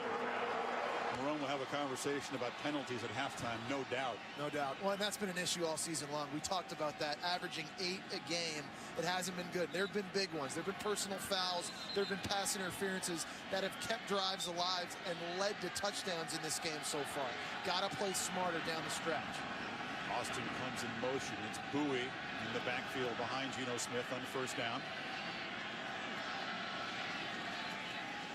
Look left, throws right, loops it for the end zone. It's a battle for the ball, way overthrown. Is running into the wall there was Woods. Not much room in the corner, and that's right down in there in the dugout. Yeah, Dana Holgerson wanted pass interference. You see the umpire telling him right there, ball wasn't catchable. Yeah. It was way out of bounds. They actually faked the slip screen, the same play they threw the touchdown pass to Stedman Bailey, and that's a good call. That football is way out of bounds, although that would have been pass interference on the cornerback Brandon Reddish.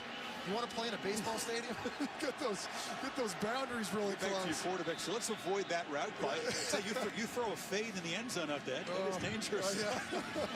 You got to be careful. Minute 36. Moved it back. West Virginia penalized. So the ball moved back 10 yards. Didn't see the call. It's a 15-yard penalty. Foul was a dead ball. It happened after the play. Therefore, the down is 2. Okay, an explanation finally is right. A dead ball personal foul against the Mountaineers after the play. Wow, I didn't see it. What's the Dana Holgerson, how about Holgerson wants to know what's going on. And how about that penalty now? You've got Syracuse defensively on their heels. You're running the football. You're throwing it, gaining all the momentum back. Now you have that penalty, putting yourself back in the second in California. Ball back at the 42. Second and 25 to be specific. Second in the Hudson River. 3 receivers to the left. Tavon Austin in the slot. And they'll flip it off. It's a screen. Coming back to catch the ball is Bowie, but well defended by Syracuse. And that's a loss. That's Sean Davis, the linebacker, was right with the running back. Geno Smith got fooled on that play. He was anticipating pressure from Syracuse. He audibled to that screen pass. Syracuse bluffed, ended up backing out and dropping 8. They didn't get anywhere near the yardage they were hoping for. Now, what do you have in your offensive playbook? Well, we didn't see that personal foul penalty, but that what a devastating call against West Virginia, just blowing up a promising drive. 3rd and 26. Timeout. Syracuse. Timeout number 2. 30-second timeout. So Marone will get a chance to set the defense for this play.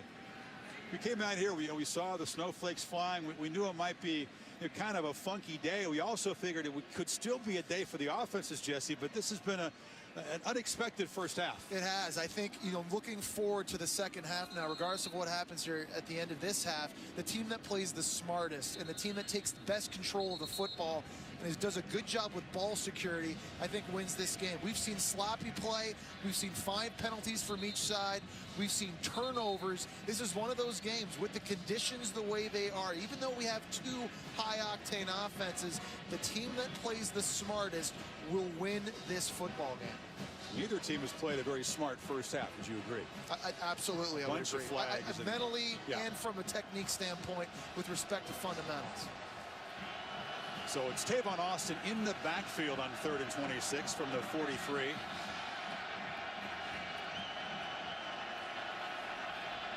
Syracuse showing blitz after the timeout and now backing away. They do bring pressure. Austin gets the handoff. Penetration by Diabate once again. And the linebacker drops Austin for a loss. Linebackers have to have tremendous recognition skills. And Diabate has had that all night long. Bringing in pressure up the middle. Nobody gets a hat on him. He's been so slippery finding his way into this West Virginia backfield. And most impressive, when he gets in open space around these playmakers, he makes the tackle. The Ivory Coast to the Bronx, to Nassau Community College, and finishes his college career right back in the Bronx. Syracuse choosing not to take a timeout, just letting the clock wind down on 4th and 28. They'll get the ball to start the second half. I guess Marone figuring we're fine, up 5 here, as Bittencourt's punt rolls dead at the 12-yard line. You sense a difference between last season's bowl game and the Orange Bowl against Clemson when they were scoring 49, 343? Different conditions.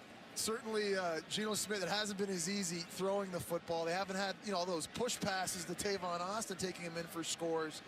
They were a very motivated football team last year in that bowl game. No, there's a false start on the punt. Trying to get the official's microphone working here. 40 seconds to go and make him repunt it. And I think in fairness, you have to wonder about the motivation for West Virginia in this game. Having just played in the Orange Bowl, they were 5-0, ranked number 5 in the country. All they were thinking about early this year was Big 12 title, national championship, at least a BCS bowl game. Let's face it, the New Era Pinstripe Bowl isn't the Tostitos Fiesta Bowl. However, are they motivated to play? Will they be motivated coming out in the second half? Holgerson's card that he was playing was that Syracuse had beaten him the last couple of years. He was hoping to stir his team up. For that fact, playing an old rival in this game. Bittencourt's punt is short. Came very close to touching a Syracuse player. Down by the Mountaineers with 30 seconds to go in the half. Just a 24-yard kick. There's a half-hearted claim being made that it did touch an Orangeman player. I'll tell you what, I think if you're Syracuse, you're obviously happy right now being up 5. You expect them to just run the football out here and take the lead into halftime. But you had an opportunity down deep on the 1-yard line where you get stuffed. at the goal line, lost points there. You had an opportunity to jump on a fumble by Geno Smith, capitalize on a touchdown. You just turned it over on your last possession. They feel like they've left points on the board, no doubt. This is Smith rumbling into the secondary. Some teams have scored in West Virginia just trying to run the clock out. That's the kind of defensive year it's been for the Mountaineers. 18 yards. The clock didn't start on that play. I think if you're Syracuse right now, you change your mindset. Why wouldn't you? Yeah, absolutely. How do you not take a shot downfield? I don't care where the ball is. Timeout, West Virginia. Timeout number 2. Defensive timeout. I mean, I know that you get the ball and you're up 5, but against this defense, it's had so many blown coverages in a day in which footing could be an issue. If I was Nassib, I'd want to take as many shots downfield as I could. Yeah, certainly you would want to. You'd want that shot. Remember now, a couple times he's also been popped. There have been some blitzes coming off the edge that have gotten home on him as well. Syracuse is going to get the football back in the second half, too. So they're going to have an opportunity right off the bat. You know, again, I think it's playing into the philosophy. He knows he's going to get the ball, but still against this defense. And I think West Virginia right now understands that. They're calling a timeout themselves to say, okay, look, now we're going into prevent mode, or we're doing whatever we're doing, but let's start expecting Syracuse to take some shots after that long run by Jerome Smith. I mean, that long run there just changed everything philosophically on both offense for Syracuse and on defense for West Virginia. Now, Krautman is not really an accomplished long-range kicker. They need about 30 yards to get in comfortable field goal range for him, especially in a day like this. I think they need more than that. I mean, right now, if they get to the 30-yard line, that would match his season long, but that doesn't count in taking into account these conditions, so you need more yardage. Used with one more timeout in 28 seconds as Nassib is going to take a shot downfield. The ball is looped and incomplete. Pat Miller, good job defending on Jeremiah Cabina. And there's your shot play right there, right off the bat. Not to the receiver you'd expect. Well, Cabina's a fast guy. But all night, all game long, Chris, we've seen defenders slipping. Yeah. You know, they haven't been able to keep their footing. We've seen multiple pass interference penalties. So I like the thought. Put it up, throw it up for grabs, let your big guy go make a play. You know, they've emphasized the running game so much. Nassib's not gotten any passing rhythm at all. He's 0 for his last 6 attempts.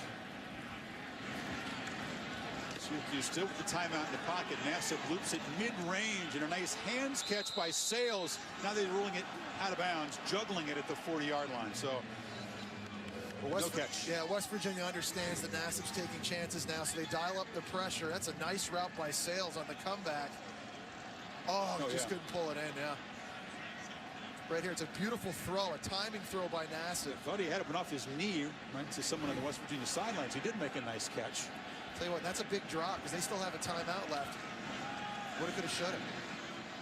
Give it to Smith. And inside of 10 seconds in the first half. Yeah, East defense has made a 4th down stop near their goal line. We had a West Virginia field goal blocked by an offensive lineman. So we should also give West Virginia's defense a ton of credit. Sure. Having only given up 12 points to this Syracuse offense that, again, was a record-setting offense. It's a pretty good effort by them defensively now. Again, the smarter team in the second half wins this game. It was a near scuffle pregame, and now some tempers again re-emerging as the teams head for the locker rooms at halftime. Officials doing their best to keep everybody separated, but there's still some jawing going on, including Jerome Smith, who's been the offensive star of this first half. There's still a second on the game clock. So we already got players running off the field. Now all of a sudden they're coming back. West Virginia players thought they were taking it into the tunnel. There was a timeout call. How would you interpret the facial expression of Nassib? He's got a looking down, shaking his head. What's going on right now? Well, he probably doesn't understand. To him, he's missed, his last 6, 7 throws now, too. It hasn't exactly been the type of game that he's used to playing either.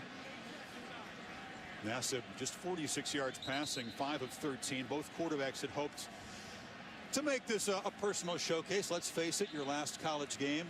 Scouts are watching. No doubt. And it's interesting. How do you evaluate quarterbacks playing in this type of weather? I mean, if they have performances like they're having right now, is that expected because of the snow, because of how wet it is? I think all these NFL decision makers, and trust me, there are a lot here today watching 2 quarterbacks who could very well go in the first round of the NFL draft. They want to see how they handle the elements, what their competitive nature is like in this game, their final games in college, facing off against one another. It's a great platform and a great opportunity regardless of the elements. Mountaineers wanted to make Syracuse have to punt the ball. 8 seconds to go until halftime. It's 4th and 7.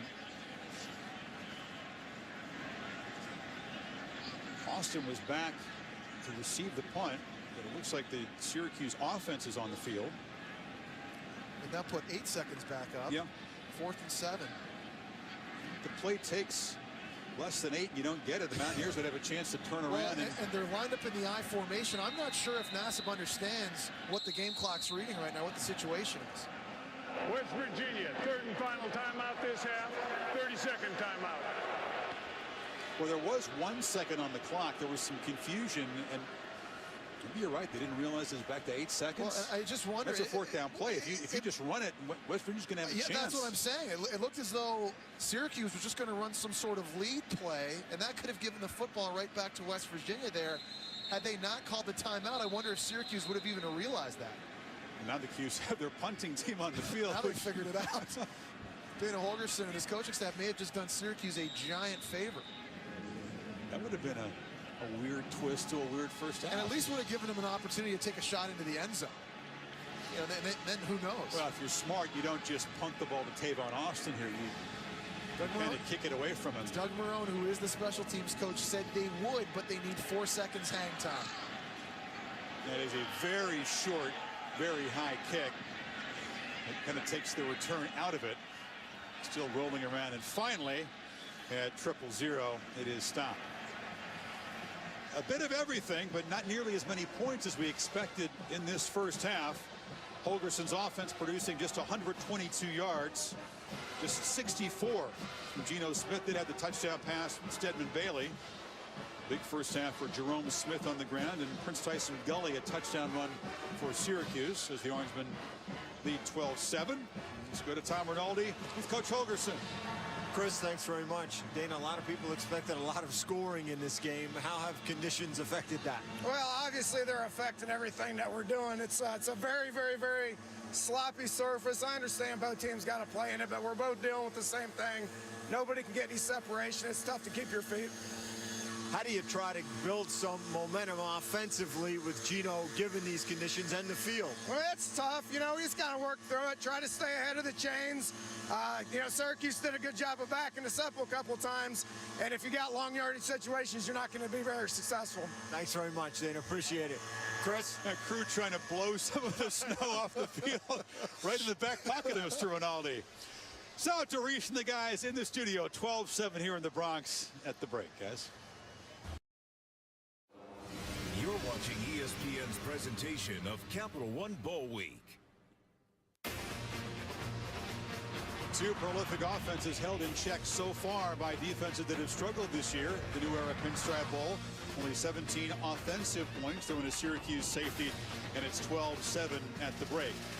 Snowflakes and penalty flags flying here in the Bronx. I'm getting messages that we look very cold. We're warm. We got heaters and coats. It's not that fun being a quarterback down there or a receiver so far. I think with the conditions the way they are today, we've seen a lot of sloppy plays, and whether it's been penalties or whether it's been turnovers, at times it's been players not being in the position that they're supposed to be. You take a look at the Buick playbook. West Virginia, a defense that's given up a lot of explosive plays this year.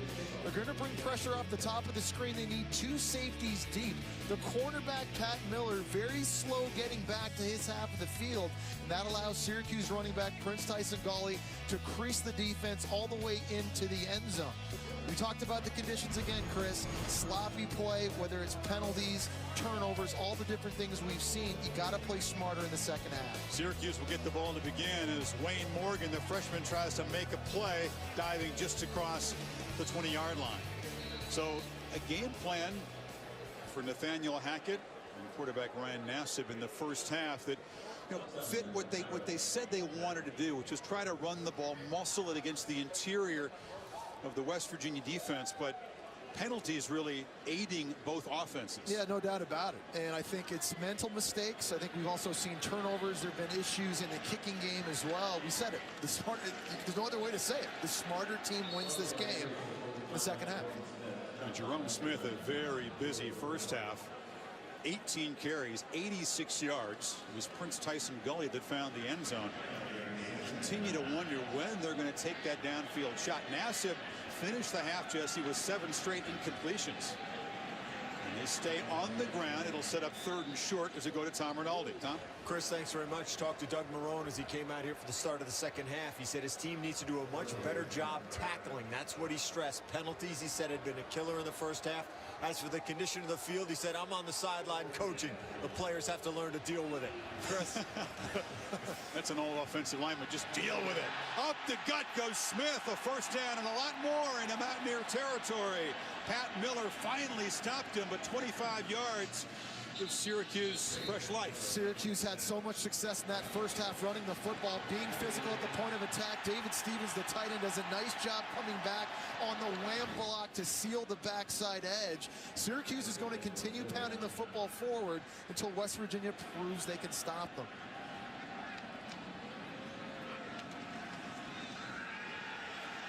Slipping is Nassib on the play action fake on first down and a sliding catch made by Sales. So the quarterback in his setup lost his footing. The receiver loses his footing, but it works. And I love the play call by Syracuse. You've had success, 3 straight running plays to open the half. Then you go first down, obvious running situation, set up play action.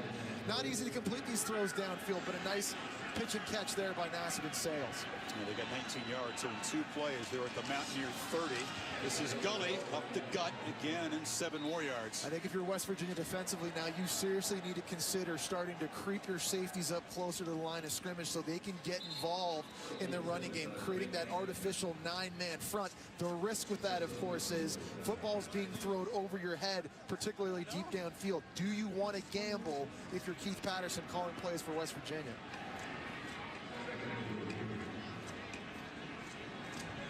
Jerome Smith back in the game on 2nd and 3. 117 yards for the junior.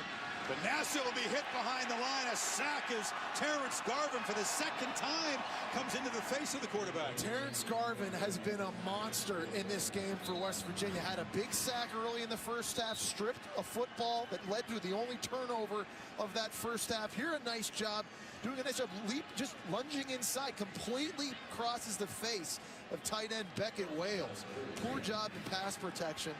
That's a big loss for Syracuse. It sure is. It goes from 2nd and short to 3rd and 10 now from the 30.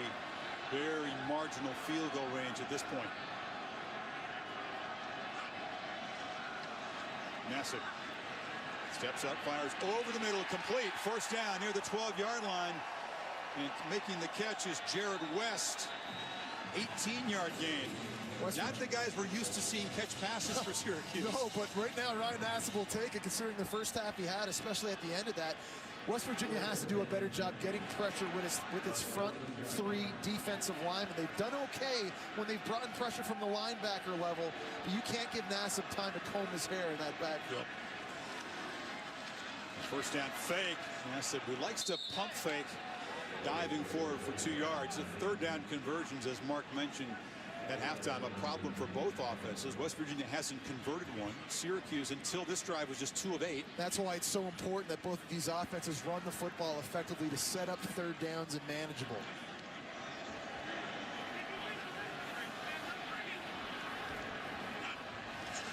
Smith on 2nd and 8, muscles forward, gets about 2. It'll set up 3rd and 7. The West Virginia defensively in that first half, Chris, did a really good job playing with their backs against the wall. It's a bend but don't break style defense today, at least.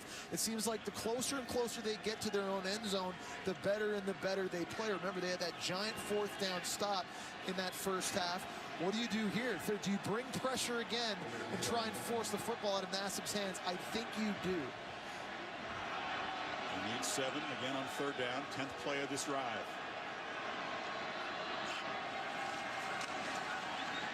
Nassib flips it over the middle, tipped and caught for a touchdown. Beckett Wales, the tight end on the carom. He just has too much time if you only rush 3 players. You saw it earlier on a big completion on this series. You're going to see West Virginia show blitz. They got 4 linebackers close to the line of scrimmage. But look at this pocket. There's just way too much time. That ball could have easily been intercepted by Isaiah Bruce. It's a nice job on the concentration drill by Beckett Wales making the catch. But you're West Virginia, you can't allow Nassib that much space. You have to bring extra players. Krautman gives Syracuse a 12-point lead again. On what's been a frustrating day for Nassif, this isn't exactly how you draw up a touchdown off the linebacker's hands to the tight ends, but 80-yard drive, Nassif 3 of 3 on it. Syracuse back up 12.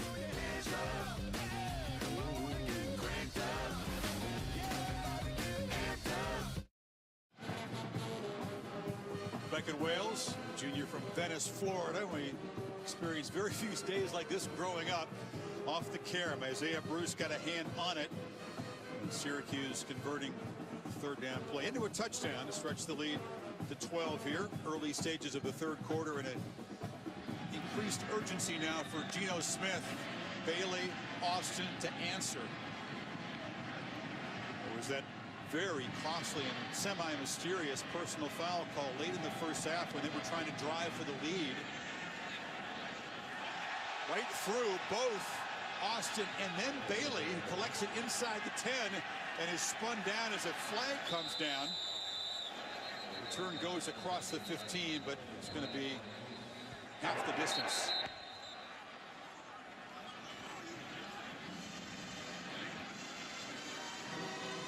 We talked about sloppy play and having to play smarter early in the second half. Not a good start for West Virginia as they get their first possession of the half. During the return, illegal block in the back on the return team, number 37. Penalties and fourth, half minutes to the goal, first down. 7th penalty already, that one on West Tonkery. So Geno Smith, Jesse, grew up in Miami. Final college game, the scouts watching, 97 touchdown passes, third active to Jones and Barkley. But this is an opponent that's given him trouble in his career. Nothing like this, though. This has been very uncharacteristic. Poor field position's been a factor. From his 5-yard line, he finds Bailey, who scored a touchdown on a screen in the first half, gets into a foot race. Stiff arm inside the Syracuse 40. So a very short throw, but a long gain. With Tavon Austin and Stedman Bailey on the field together, it's the ultimate nightmare for any defensive coordinator. You have to be so careful with respect to how you pick and choose your coverages. Can't have a linebacker or safety covering Tavon Austin. You can't leave Stedman Bailey one-on-one in the perimeter of the field because he makes one guy miss, and that happens. 59 yards. They dump so many passes actually behind the line of scrimmage. You get those blockers out in front. Causes defensive coordinators and defenders fits. Alston is the running back. 3 receivers to Smith's left.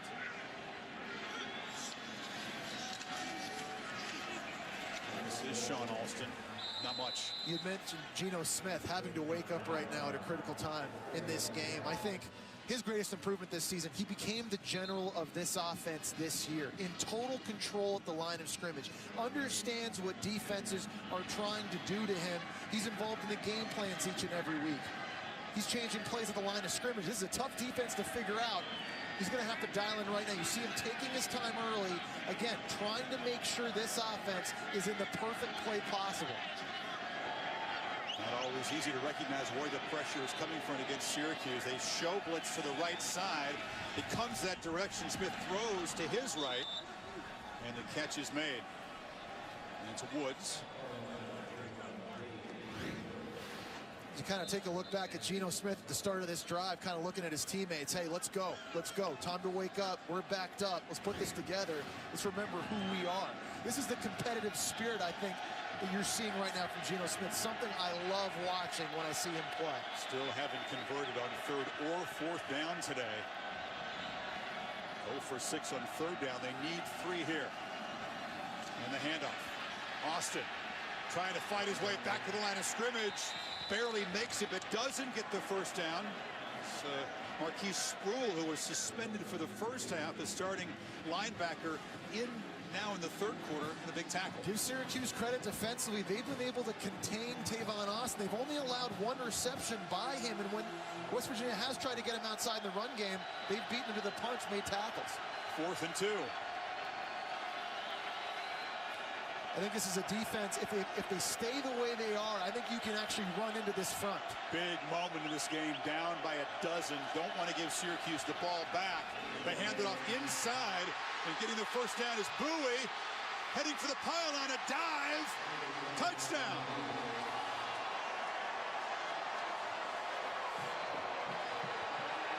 And a flag will call it back. Still third down. Upfield. Still fourth down. Yet another marker. And it's a hold, nullifying a 28-yard touchdown run. Wow.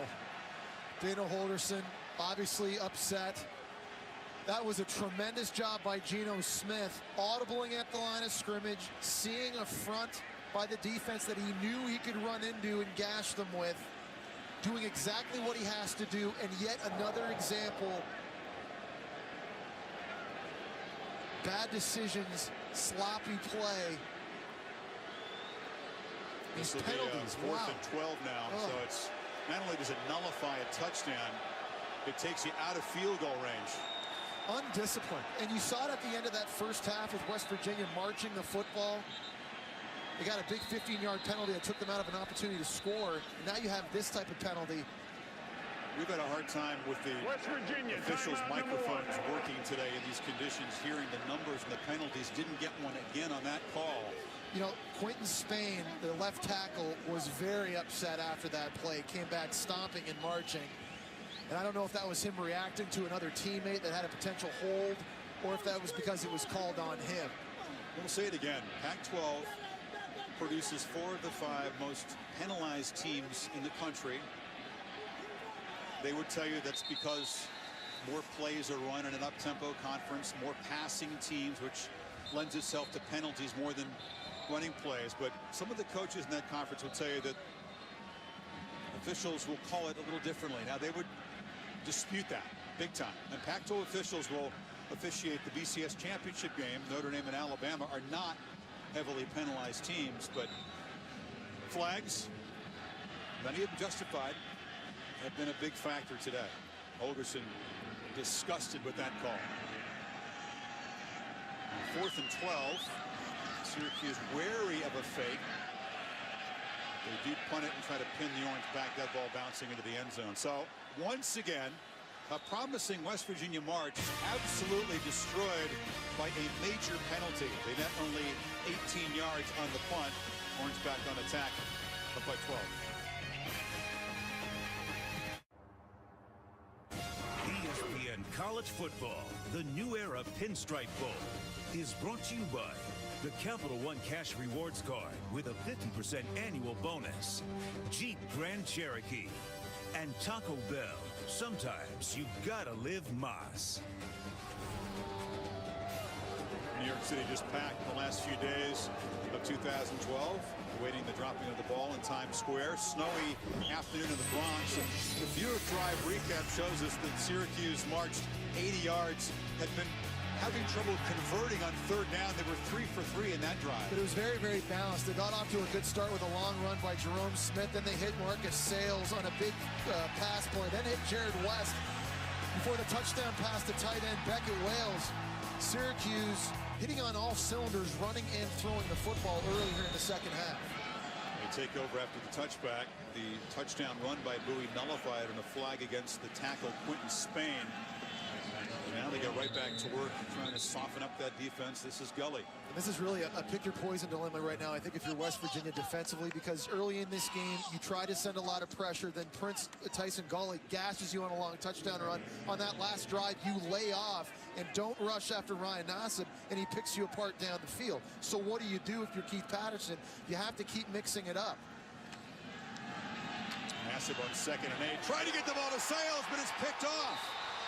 And the first interception of the day, Isaiah Bruce, who had his hand on the ball in the end zone but couldn't make the pick, ended up being a touchdown catch, collects that pick.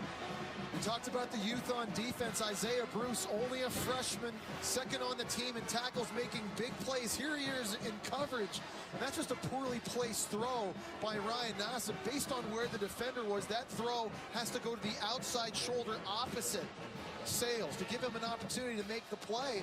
Tremendous concentration. 2nd turnover now by West Virginia's D, keeping them in this game.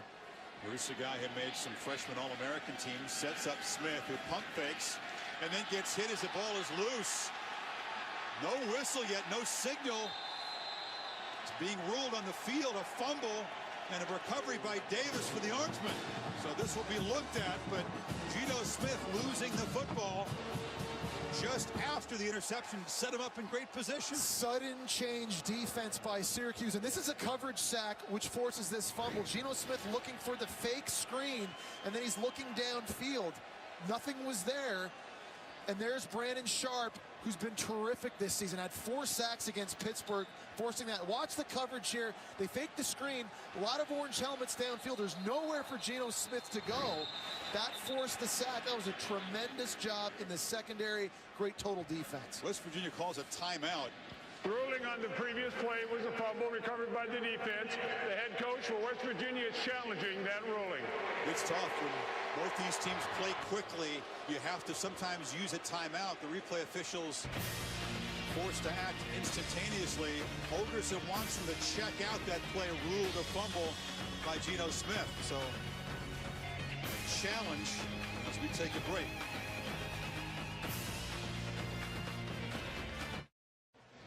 Visit WatchESPN.com or download the Watch ESPN app to watch ESPN live anytime, anywhere. Brought to you by Vizio. Here in New York, the review continues. Keep a close eye on Geno Smith's right arm. A collision with his tackle, Quentin Spain, who shoved back into the quarterback, Jesse, but is the ball knocked loose before the arm comes forward? You're seeing Brandon Sharp here working on Quentin Spain, the offensive tackle. He gets pushed into the quarterback. It looks, though, like his right hand, the defensive end's right hand, knocks the football out of Geno Smith's hand before his arm is coming forward. The ruling on the field is confirmed. The ball was fumbled with the recovery by the defense. I agree with that call. West Virginia charged a timeout. The head coach has used his one challenge for this game. It was worth a challenge. It was a close call, but a big play made by Brandon Sharp, who, like Shamarko Thomas, fellow seniors from Virginia Beach, concluding their Syracuse careers. Those guys linked because without Shamarko Thomas telling Marone, hey, you got to look at this Brandon Sharp, undersized defensive end, but I think he's got potential. Sailing into the secondary is Prince Tyson Gully down the sidelines, headed for the end zone. And a second touchdown run of the day for Gully stretches the Syracuse lead. Syracuse right now just having their way up front with West Virginia defensively. Everybody worried about West Virginia's pass defense coming into this game. It's been their run defense that has let them down so far. They've got 2 100-yard rushers. Gully with a $162 and a pair of touchdowns. Smith with 118. They now have 278 rushing yards. Wow, we're midway through the third quarter. Longest one of the year for the Orange, 67 yards. Off the upright and through. Troutman converts the PAT, and it's 26-7. So a patient game plan, not attacking the obvious weakness of this defense, which is pass defense, but going at that front again and again. It's just a simple zone play designed to go to the left side of the offensive line. Syracuse able to just collapse all of the defenders inside. Great vision outside by Tyson Gully, and you have to give Syracuse credit as well, because once he gets into the second level, look downfield. Marcus Sales getting a block there on the perimeter, tying up a cornerback just for a split second, allowing the back to get in all the way in for the score. Tremendous job all the way around. You take a look at the running backs and what they've done in this game. Physical, it's been a different Syracuse offense over the second half of the season, and as a result, they've been so much more dangerous. Important that they got Justin Pugh, their NFL prospect offensive lineman, back. The left tackle's a junior. Potential third-round draft, according to the advisory board. And he and a couple of other fellow Pennsylvanians up front. The toughness factor. Pugh, who had to sit out, injured, 5 games for the first 5. It was just kind of simmering and simmering. He was so eager to get back out there. Since he's been back, he's brought an aggressive, kind of nasty attitude to that offensive line. And they've been a different team the second half, in large part because of that. Austin trying to spark the Mountaineers with a return, gets it across the 35-yard line. But Geno Smith now in a big hole as we send it back to Reese from the studio. Chris, on ESPNU, #1 women's basketball team in the country, Stanford, getting drilled by UConn. Stanford's won 82 in a row at home. Looks as if that's going to come to an end. Kalina Mosqueda-Lewis knocking down the triple, 61-34. I'm going to say we've got enough results to know that that's in.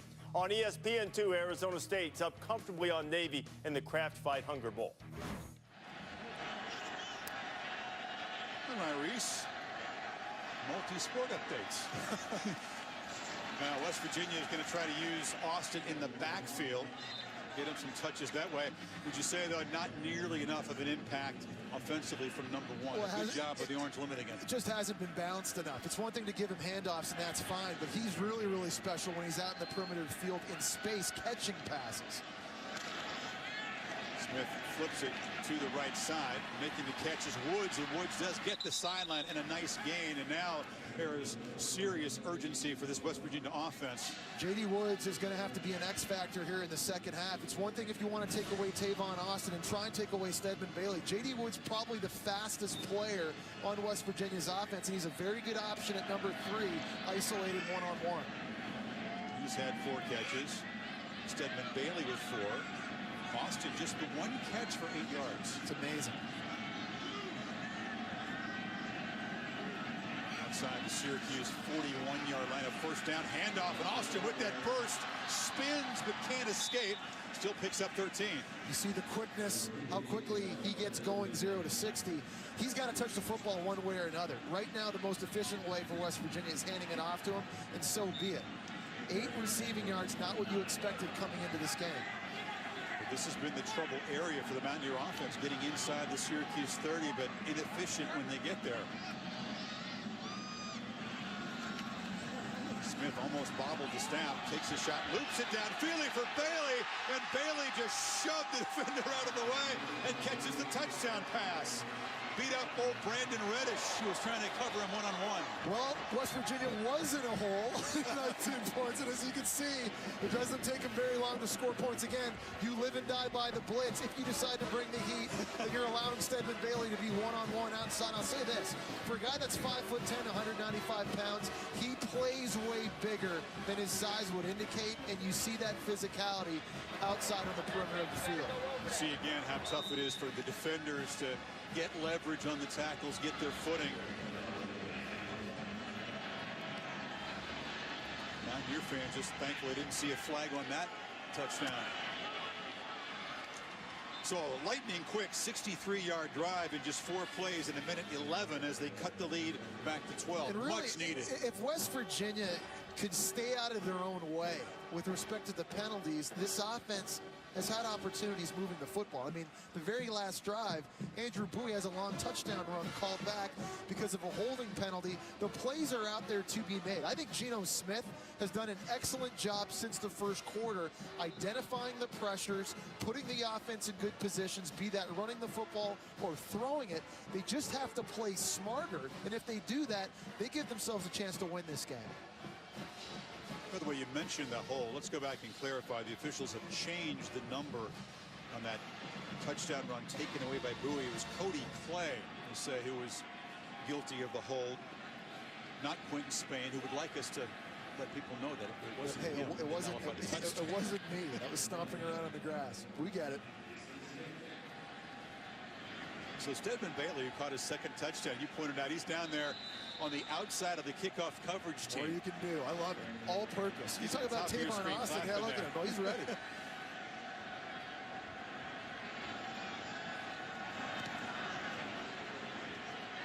Short boot again.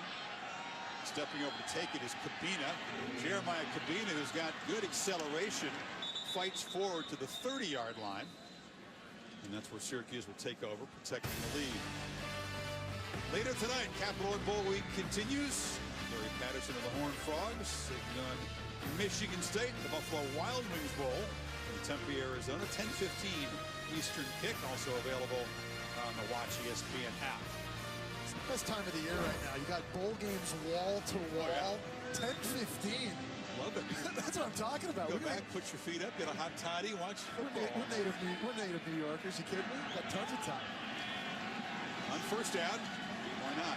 Right back to the ground game, but it's Nassib on the keeper as they cross up that Mountaineer offense, kind of a slow motion run by the quarterback. It's important that he does that because he has to keep this defense honest. You haven't seen Nassib keep the football in any zone reads so far in this game. Now that he's just done that, these linebackers and safeties and defensive ends have to hesitate for a moment, make sure they keep contained to know that Nassib doesn't have the football. Gives it to Gully, and Gully right up the middle. Huge chunks of yardage. Almost every running play. It really looks like this West Virginia front seven is getting worn down. You're seeing more and more bodies being pushed backwards, and they're starting to slant. They're starting to try and get movement, but Syracuse, with that undersized offensive line, they're having their way right now. 13 more yards for Gully. Ball at the 45 of West Virginia. The first down carry. This time they shove him wide and out of bounds for no good. What a benefit it is as an offense. You know, you come into this game, you're known for being this aerial assault passing attack. You got potentially a first-round quarterback under center. Yet you know if it is snowing, you need to come out and run the football. You can go ahead and do that. You can assert your will. You have balance on offense. Such a luxury. And this snow globe in the Bronx today. Syracuse is working toward the center field end zone and into the wind as Nassib flips it over the middle, incomplete, off the hand of Beckett Wales. Not the day that Nassib had hoped for. A very productive senior season. Such an improvement over last year, but still hasn't hit the 100-yard mark. Had the interception. After a 5-for-6 start, Jesse, he's really struggled. Well, although early in the second half, done a good job, minus that interception, really. He had a great first drive. That's now. true. He's just got to kind of stay dialed in, stay in control, making plays with his feet on this drive, whatever it takes. On 3rd and 10, they try the screen, dump it off, and once again, lots of running room. West Virginia not protecting the boundary, and Gully makes them pay inside the 25. You think West Virginia would figure this out by now? That's now the 4th time Syracuse has dialed up this swing pass to Tyson Gully into the boundary. They're going to bring heat off the edge. You see the left side, bringing in Josh Francis, but there's nobody home. So, good job by Ryan Nassib, understanding where his hot throw is, where the answer is, and making West Virginia pay. Back to plan A, which is Smith hammering straight ahead, just moving the pile for 9 more. It needs to be plan A, B, C, and D, because right now it's working. And no matter which running back is in the backfield, you're seeing really, it's an inside zone play. They run the power play, pulling the backside guard. It's a very vanilla running scheme, yet very, very effective.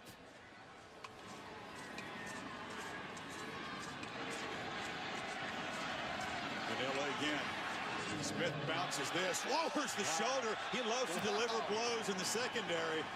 That's a first down to the 10-yard line. It's so demoralizing as a defense, Chris, because the coaching staff knew they had to stop the inside run. That was goal number 1 in this game, and they just haven't been able to do that. And again, here's an example of the big back showing you some wiggle, getting outside, and then you have to make a business decision when you want to tackle this guy. Ricky Rumph got knocked on his big running back shoulder. He's got it again. And this is huge again for West Virginia, and I hate to keep saying this, and you don't want to be called a bend don't break defense today, but right now you cannot allow a touchdown. Your offense has made some explosive plays here in the second half. You just scored very, very quickly. To keep any momentum you may have just gathered, you cannot allow a Syracuse touchdown right now. You have to try and force them to kick a field goal, which is not guaranteed in this weather. Second and goal. Again, they flip it near side. Why not? You got to prove you can stop it. Gully waltzes into the end zone again on a screen. Vanilla, but effective. Well, this time, West Virginia had the bodies defensively to make the play. They weren't surprised by it. They had players on the perimeter. They just couldn't execute the tackle to get Gully on the ground. You see right here, 1 missed tackle, 2 missed tackles, poor fundamentals. Now, the footing is not good out there, to be fair to the defense. But they've seen that play so many times today. And Syracuse answers West Virginia's touchdown drive with a 9-play, 70-yard march. Just 2:49. Krautman to extend the lead back to 19.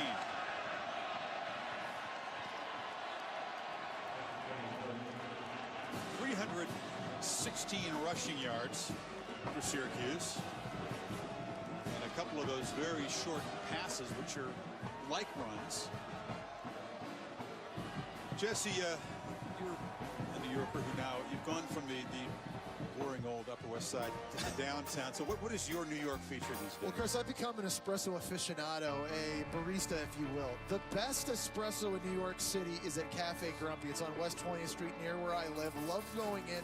They roast their coffee beans in Greenpoint, Brooklyn, and it's great people watching. You see artists, you see students, sometimes supermodels. And what about the Beatrice down in the West Village? This was a speakeasy back in the Prohibition days. It was one of New York's hottest nightlife venues. Got closed in 2009. They bring the sous chef in from Per Se, which is a famous Michelin-starred restaurant here. They do a American Wagyu beef for two that will absolutely blow you away. That was a culinary tour in 2 stops around New York City, courtesy of Moi.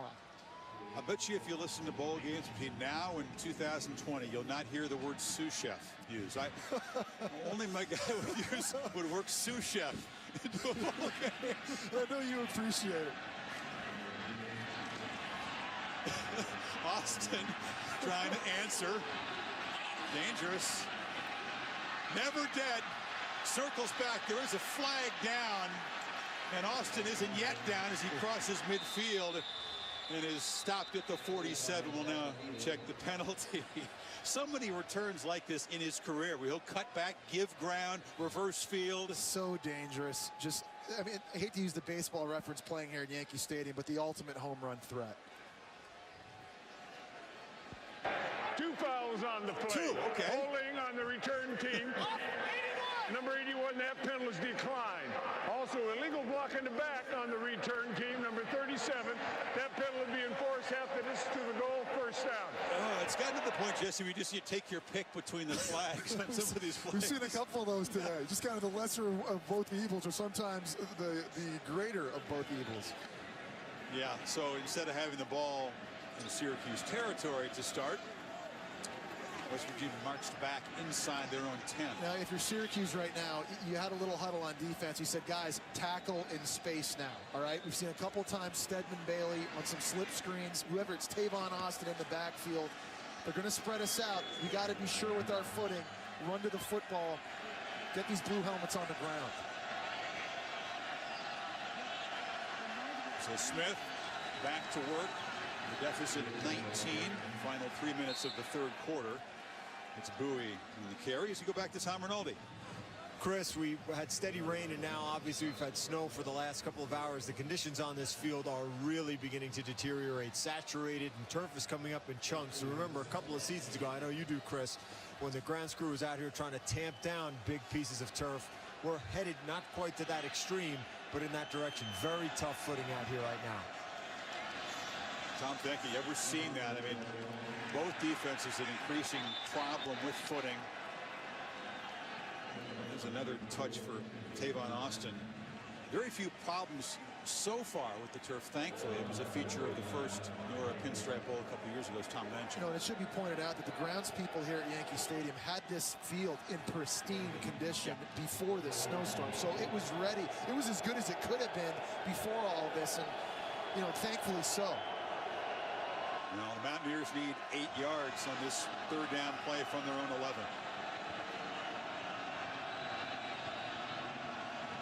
Syracuse backing off, rushing only 3.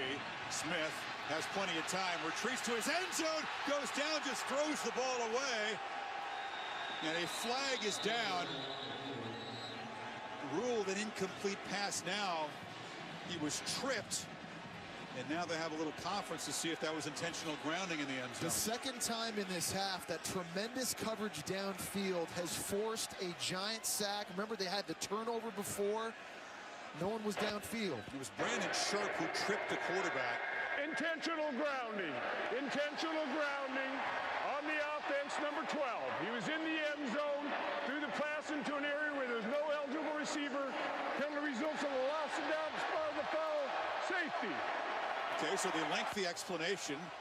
Smith voicing his displeasure. A second safety for the Syracuse defense today. Unbelievable. And it's Brandon Sharp again coming around the outside. Geno Smith obviously very unhappy. There's nowhere to go. He pump fakes. Brandon Sharp puts the hand up and forces him to hold on to it for a moment. There he is. Tripped him, yeah. Yeah, and I'm not even sure if he got out of the tackle box anyway. It looks like right now that's where he's in. He's moving outside, comes back inside anyway, and just in desperation throws that football into the ground. Geno obviously very, very upset. His teammates trying to get him on the sideline. So is Dana Holgorsen.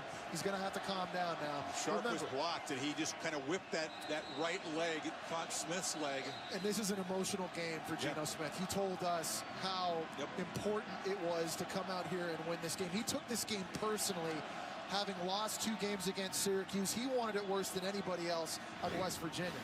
There's another look. Brandon Sharp has made a couple of big plays, getting his right leg on Smith's left leg. And looking at it again, it looks as though Brandon Sharp was almost trying to do that. Sure. I don't know if that was inadvertent or not. It looked like he knew what he was doing, and that may be what Geno Smith's so mad about. I think it is. And you're right, though. Frustration has just slowly built up today for Geno. He's from Miami. You got a couple of guys on defense for Syracuse, guys like Keon Lynn, Rashard Anderson from Miramar, Florida. They played against Geno in high school, played against Stedman Bailey, is also from Miramar. So it was very personal, that matchup.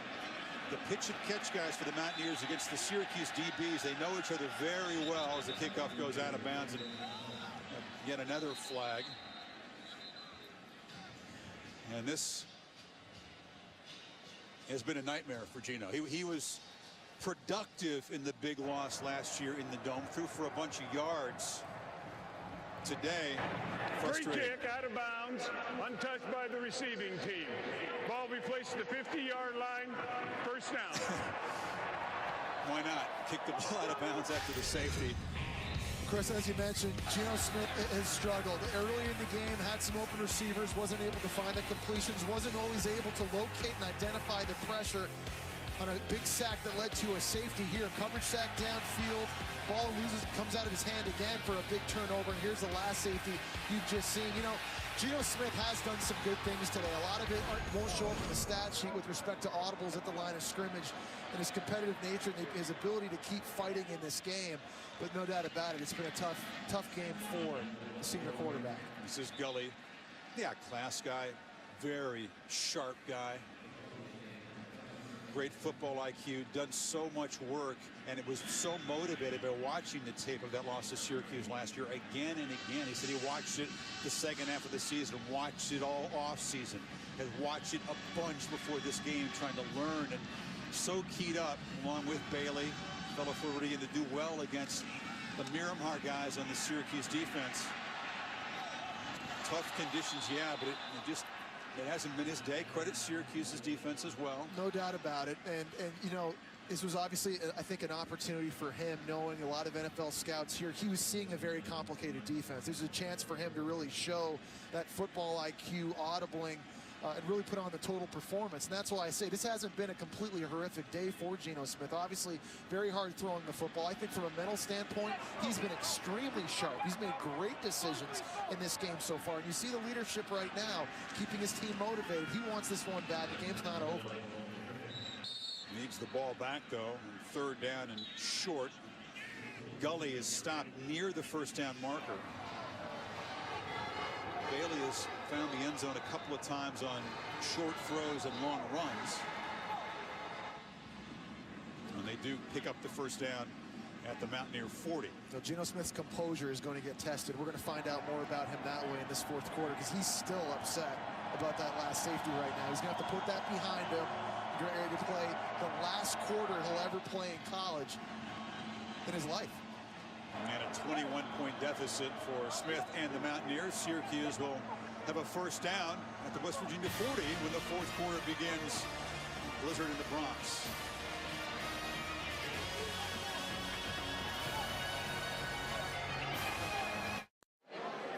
Syracuse scores 23 in the third quarter to lead at 35-14 heading to the final period here in the Bronx. Well, Jesse featured baristas and sous chefs. My New York features the nature of this city, Jesse, which is to attract talent. It's a magnet for all forms of talent in finance and certainly in the theater, Go down to Broadway, you see the immense display of talent on display every night. And the chefs as well.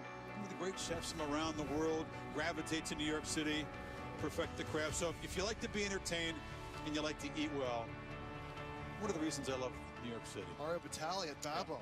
What exactly. Fantastic Italian restaurants. Yeah, I knew you. I knew you'd appreciate the sous chef comment earlier because you're a foodie also. I'm a foodie. And you appreciate talent, Chris. That's why you live here in New York City. With your talent, this is a city among other reasons made for you. You know, people come here, you know, to make it in all forms of life, and it's something to see. It's a great place to be entertained. Every night you can see a great show. There's nowhere else like it, really. That's what I think makes this New Era Pinstripe Bowl so special. I think it is such a great venue for these college players and coaches and their fans as a destination after the season, because it really is such a special city. Nassib on 2nd and long, drops back and flips it short. And there's Alec Lemon, a guy that we expected to be very busy today. All-time leading receiver at Syracuse, had a $1.99 in that department coming in. Only his second catch of the day. Both of them have been very short. It's amazing. No one knows about him either. You talk about how Nassib goes as is unknown. Alec Lemon, one of the best receivers in the country, no one talks about. He could break Marvin Harrison's single-season receiving record in this game with some more catches in this quarter. Instead, they hand it back to Smith, who reverses field and hammers forward for another first down near the Mountaineer 20. Lemon working for 3.5 years with the same quarterback. I'm sure you can relate to that. You have an opportunity to build up chemistry, and they have that kind of unspoken communication. There's a face match, by the way. You got some sod. What is that? Is it sod and snow and sleet, rain, some paint? Gully has run for 188. Smith for 151 now. It's Gully to the left of the quarterback. Syracuse obviously up now, will slow the tempo here and use more of the play clock. Just a second to go, and Nassib doesn't quite get it away. I said, wait a minute, there's a clock there? I didn't even realize that there was a limit. I thought we just have every 15 seconds. He's a very smart quarterback, and they're maybe a little bit too smart for his own good, needing more sense of urgency. But I'll go back to this again. People at home have to understand, Syracuse changed their offense 2 weeks before this season started. They changed the entire terminology. And the only way you can do that is if you have an intelligent quarterback. Thankfully, Doug Marone had one this year in Ryan Nassib. Nassib borrows near sideline, a very dangerous throw, nearly intercepted right into the hands of Terrence Garvin, the linebacker. That's not the kind of decision you expect the senior to make. The ball just hasn't bounced West Virginia's way today. Whether it's getting a field goal blocked or it's having a long touchdown run called back because of a penalty, allowing 2 safeties, dropping a pick 6. I mean, Garvin could have cut it to a touchdown game. This game is totally different if they're able to capitalize on a handful of plays. You always say that about football. It's a game of inches, but that's never been truer than today. Punt fake and a keeper by Nassib, who kind of works his way into the secondary and slides down to the 20. There's more to Nassib than just smarts and accuracy. He's a pretty good athlete, too. Actually, a wing T quarterback in high school, and I really think his best football's in front of him. You know, he's running a modified pro-style New Orleans Saints, West Coast-ish offense right now in an up-tempo form. But I really think his best football is to come on Sundays. Gives it off. Sliding, trying to stay inbounds, actually, is Gully. Yeah, he's a guy that certainly fans of the Big East are aware of, been around for a few years, but only recently has he come onto the draft board kind of radar. What is it, do you think, that makes some people think perhaps one of the 2 or 3 best quarterbacks? Well, I think part of it is I don't think it's an extremely strong draft class this year at the quarterback. Like, don't get me wrong. This isn't Andrew Luck, RG3, Tannehill, Brandon Weeden, and Russell Wilson in this year's class. He's got a lot of skills, a lot of tools. When he outdueled Teddy Bridgewater this year against Louisville, I think that opened a lot of people's eyes. 36-yard field goal attempt for Ross Crapman, and he knocks it straight through. Wow. So Syracuse stretches the lead. Another missed opportunity for the Mountaineers. Perhaps Garvin could have given West Virginia life, but Syracuse instead builds the lead. And the game you talked about, Les Miles, LSU, Clemson, the Chick-fil-A Bowl, Capital One Bowl week continues on New Year's Eve. Good night tonight as well. Texas, Oregon State, compelling game. Yeah, great Pac-12, Big 12 matchup. Bailey scoops this ball up and picks his way out across the 35-yard line. Time for the only native-born New Yorker to tell us about his New York. Tom? Well, Chris, we heard from the would-be barista and Jesse and you, the foodie at Bobo, but how about that outer borough perspective? And that would be the Bronx, New York. Morris High School, one of my favorite pieces of New York, 166th and Boston Post Road. Why? Because before my life in television, I was actually a high school teacher and coach. And in the early 90s, I was a Morris Bulldog. That's where, in fact, I did teach English, and English as a second language, a few other subjects, as well as coach handball. Yes, the hard ball that you hit against the wall. That's a little Bronx perspective for you, Chris. I love that. A noble profession. You sank the TV reporter, Tom. Austin on the screen trying to make something happen and picks his way down the sidelines. Tavon Austin as a flag comes in late, of course. But still a nice gain for Tavon Austin. West Virginia has just struggled trying to find ways to get their best player on offense, most dynamic player, the football. And when they finally do spring him, once again, yellow flags. Holding on the return team. Offense, 15-yard penalty, a 10-yard penalty, still first down. They've been so busy. No number given again. It's been tough. Well, let's go back and see if we can see anything. That's right here on the outside. Here's a wide receiver working on the corner. A couple times this game we've seen that. Yeah, J.D. Woods is the receiver out there. He was flagged earlier. Yeah, he was. Yeah, he was, no doubt, on a bubble screen earlier as well. And it's just been one of those days for Dana Holgorsen, Geno Smith, in this offense. Instead of a 25-yard gain, they move it back, and it's 1st and 7.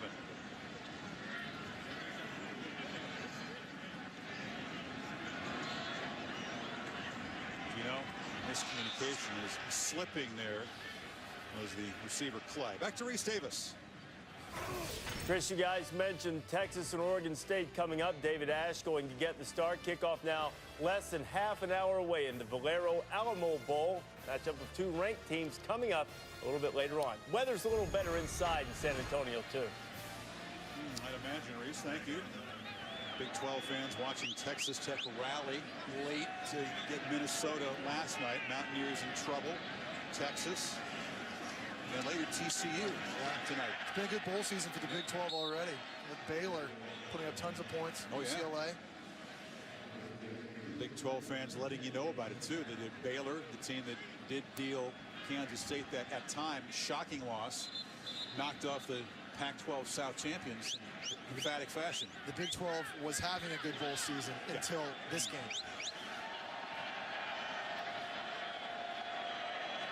Third and 6.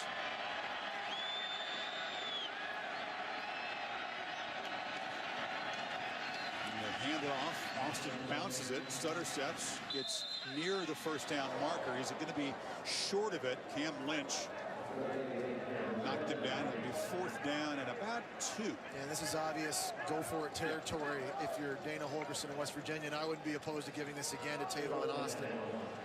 He's in the backfield.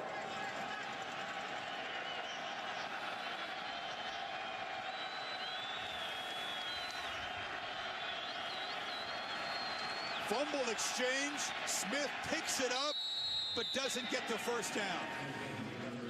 And it's been that kind of day. We just talked about it. We talked about Jeff Braun in at center, playing that position for the first time in a game since 2009. And you wondered in these conditions if that would ever manifest itself with respect to the center quarterback exchange. And it shows up at a very inopportune moment on 4th down.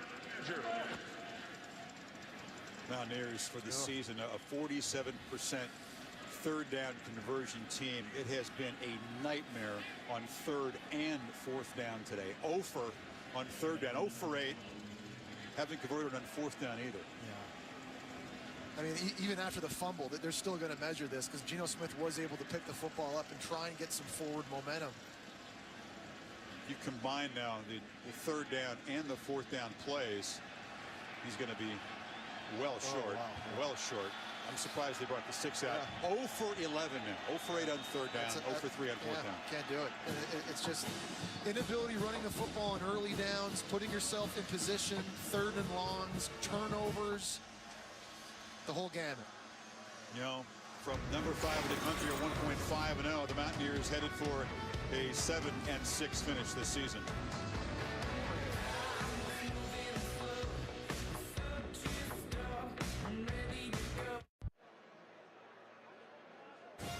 ESPN College Football, the New Era Pinstripe Bowl, is brought to you by New Era. Fly your own flag. Visit us at neweracap.com, projectluna.com, and the 2013 Chevrolet Silverado, working hard on and off the field. Home of the 27-time world champion New York Yankees. You're looking for a new right fielder in the offseason. Nick Swisher headed for Cleveland. And the Orangemen closing in on their 2nd win in the New Era Pinstripe Bowl in the 3-year history of this event. Controversial, wild finish against Kansas State in the first game here. Much more lopsided score so far. You have to give head coach Doug Marrone so much credit because I think under the radar, very quietly, he's done an unbelievable job since taking over here at Syracuse 4 years ago. Let's face it, he took over one of the worst football programs in the country at the time, and here he is with a win today. He's 500 after 4 years with 2 bowl wins in 3 seasons. This is Gully working his way to the outside, knocked out of bounds. The 6th largest snowstorm in New York City history took place a couple of days before that first New Era Pinstripe game. Syracuse did a tremendous job just to clear off the seats in the field. It was Nassib, a 44-yard touchdown pass to Sales. Later in the 4th, Kansas State scores. Colin Klein was a backup there. Carson Kaufman to Adrian Hilbert, who scores. No! They threw a flag on that. They moved the 2-point conversion back to the 17. It failed, sort of the onside kick, and a controversial and a very sketchy call at the end of that game. I remember watching that game. That was the best bowl game, in my opinion, of that entire bowl season. I mean, they've really done a good job here in the 3 years they've had this game. Nassib flips it off. Lemon, a quiet afternoon in this final game is an orange. And to go back about Doug Marrone, I mean, on top of all the success he's had here in the 4 years, they also won a share of the Big East championship this year. Who didn't? Yeah, you're right. I mean, it feels like every year there's 4 teams up top, but, you know, even this performance in this bowl game against a high-octane offense like West Virginia, holding them to 14 points. And, you know, there'll be a lot of people out there that'll say, you know what, if you're not playing in the national championship, you're not playing for anything in bowl games. But these players, when you win a bowl game, it builds unbelievable momentum heading into the offseason, heading into next year on a high note, helps out with the offseason workouts. This is big for Syracuse. It's a 4th down play. Nassib's going to keep it and get the first down as he just slides to stay in bounds, and they'll continue to chew on the clock. It'll be inside of 8 minutes on the next snap. And it'll be interesting for Syracuse looking ahead to next season because you lose Ryan Nassib, you lose Alec Lemon, you lose Marcus Sales. On defense, you lose 5 senior starters. You lose your left tackle, Jordan Pugh, projected to be a big-time NFL talent. There are going to be a lot of holes for Doug Marrone and this staff to have to fill.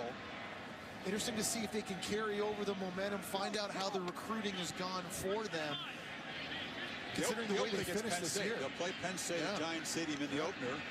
At Northwestern, there was a thriller this year in the Dome. And then, of course, it's to the ACC. Ooh. Wow. Just popped there by West Virginia. But guess who? Carl Joseph, Yep. True freshman. It's a young defense. They've played 8 true freshmen on this unit this year. And that explains a lot of the explosive plays and a lot of the busted coverages and such. But they got some good young players. And this guy, they don't have anybody better than him as a freshman. He's a guy that's going to be making plays for a long time to come in Morgantown. Those freshmen will become sophomores, and they hope the defense will get a lot better in year 2 of the Big 12. realignment such a reality for every conference and for so many teams. Nassau with another keeper. This time he'll lose yards. The Orange will go into the Atlantic Division in the ACC along with Florida State, Clemson, BC, NC State, Maryland, and Wake Forest. Pitt will go into the Coastal Division. Syracuse game against Notre Dame in 2014, which has that scheduling deal. How do you think Syracuse will fit in that conference? Early, not very well, and I think they understand they have to upgrade their talent. They have to do a better job recruiting. The good news is, joining that conference, that you now have access to those southern states along the Atlantic coast. Gully hammers ahead, another first down. Why do you say not very well? Some would say if you're not like going into the Big 12, which West Virginia did. The ACC is down. I think losing the players we just named that they're going to be losing, and all these playmakers on offense and defense, I think it's going to be tough right away in a brand new conference where you don't know your opponents, you're not familiar. There's going to be a lot of off-season studying for this Syracuse coaching staff, trying to get acclimated and familiar with all these new ACC opponents that they've never seen. But the good news is, Doug Marrone said, when you join a new conference, you send your recruiting coordinator right to the airport and find out where all the direct flights are. The good news is the running backs they have will be back. And Prince Tyson Gully, over 200 yards now, 211 for a guy who had 617 on the entire season. Has that carry again. Jerome Smith, a junior as well. So it may be a Syracuse team that's much more ground-based. Justin Pugh is their junior stud left tackle who have a decision to make. He sounded to me like he was maybe thinking about coming out as a third-round potential pick, but if he does come back, he'll be anchoring that offensive line. If he does come back. Nathaniel Hackett, their offensive coordinator, told us, you know, he spent time with the Buffalo Bills in the NFL. He said he thought Pugh could have started for the Bills last year. That's how much of a talent he thinks he is. Yeah, okay. How about that? Or is that a comment on the Bills? Yeah, I don't think it's a good one for the Bills. I think it also speaks volumes for Pugh's ability. 2nd and 5 from the 10-yard line. Gully will lose a couple of those yards that he's gained as Terrence Garvin made the stop. You know, I give Doug Marrone again more credit and this coaching staff for making the philosophical change in the second half of the season. After they started 2-4, they could have just continued going as was, but they decided they needed more balance on offense. They wanted to recommit and rededicate themselves to the running game. It's been a completely different team. And as they've scored more points on offense because of running it, because they've been able to stay on the field, the defense has also been able to get more rest. They've been getting coaching opportunities on the sidelines. The defense has played better in the second half of the year as well. It's just benefited everybody. And give the coaches credit for putting their egos aside and going back to doing what works. On 3rd down here, this is Smith back in the game, hammering straight ahead down inside the 5-yard line. Of course, everyone that plays West Virginia wants to keep Geno Smith off the field. That's a big reason why we've seen such a ground-based attack. 51 plays. That's it for the West Virginia offense today. 51. At Syracuse, 81 plays. So we knew they played at a faster tempo, but still, their ability running the football, staying on the field, and you can see, I mean, it's worn this West Virginia defense down. It's Darwin Cook laying down. Yeah, it was a very patient approach by Nathaniel Hackett, son of Paul Hackett, who has that background with the Bills, as you said.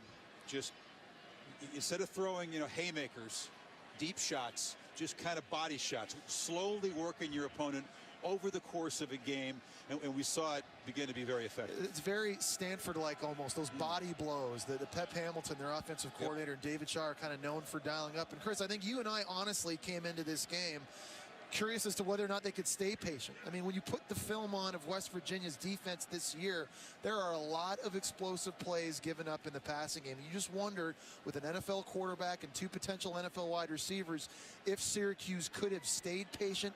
They did that today. The game plan has worked to perfection. What about next year for West Virginia? Year 2 in the Big 12. They were 4-5 in the conference this year after the great start. Obviously, they'll have to begin again.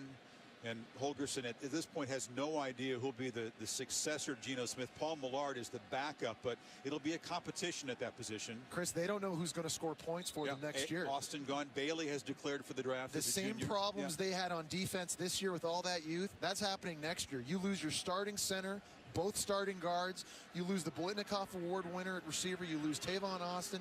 You lose Geno Smith.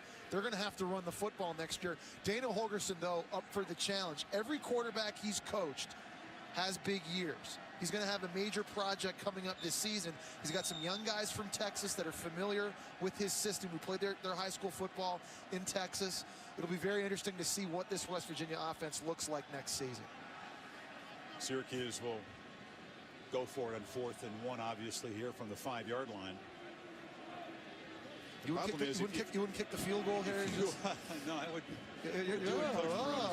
See, I'm a Steve Spurrier disciple, and I do this too. 11th play of this drive. Smith is stopped, so West Virginia's defense bows up late. Haven't done nearly enough of that.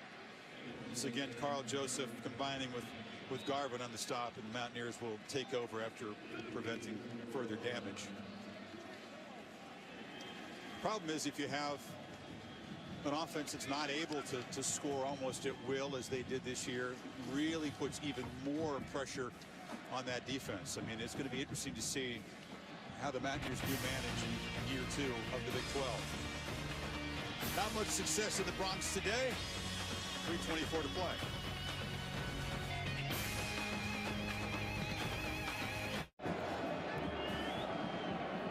Technology can be so nice. Capital One Bowl Week available live anytime, anywhere, on your computer, tablet, or your smartphone at watchespn.com and that Watch ESPN app. Also a great way to watch games that have already been played. Use it for your bowl study. Yeah, we do it all the time. All throughout the course of the season, too. Very, very useful. Mountaineers take over. A nightmarish afternoon for Geno Smith in his final college game. Not the payback he wanted against Syracuse, not the personal showcase. Austin takes the handoff, gets just 2. And, you know, you have to credit this Syracuse defense. That was, again, Siriki Diabate making the tackle. We talked about Brandon Sharp, who was able to trip Smith in the end zone and force that safety and the intentional grounding. Shamarko Thomas, a good job. We thought he was going to be defending Austin in the slot a lot. Hasn't worked out that way. But the 2 guys from Virginia Beach came in together, linked as such close friends, concluding their college careers together here. Both emotional guys. And you talk about, Jesse, what's at stake in bowl games. This is, you know, the final football game. A lot of these guys will play who don't have a pro future. Guys like Sharp and Thomas are hoping they'll get their chance, but it really is a big moment in their lives. It's the closing of this chapter. No doubt. It's emotional. No doubt about it. Memory they'll have for the rest of their lives. Both those guys were reflecting on what they've gotten through to get here. Shamarko Thomas lost his mom last year. She was just 36, had a heart attack. His stepfather had died the previous year. And it was Brandon Sharp, a guy also from Virginia Beach, who was there to comfort him. Sharp overcame so much. What a survivor he has been. We've talked about some of the people in their lives who've been there for them. High school guidance counselor. You know, Sharp crying with her when he thought he wasn't going to get the grades to even go to college and play football. Both will graduate. Both have been very successful as football players as well. And there's guys on the West Virginia side in the same situation as well. They've been through so much, haven't they, at West Virginia? 3 different coaches recruited by Rich Rodriguez, playing for Bill Stewart, making the switch over from the Big East to the Big 12. It's Thomas' shirt there, paying tribute to his late mom. It'll be a Syracuse victory.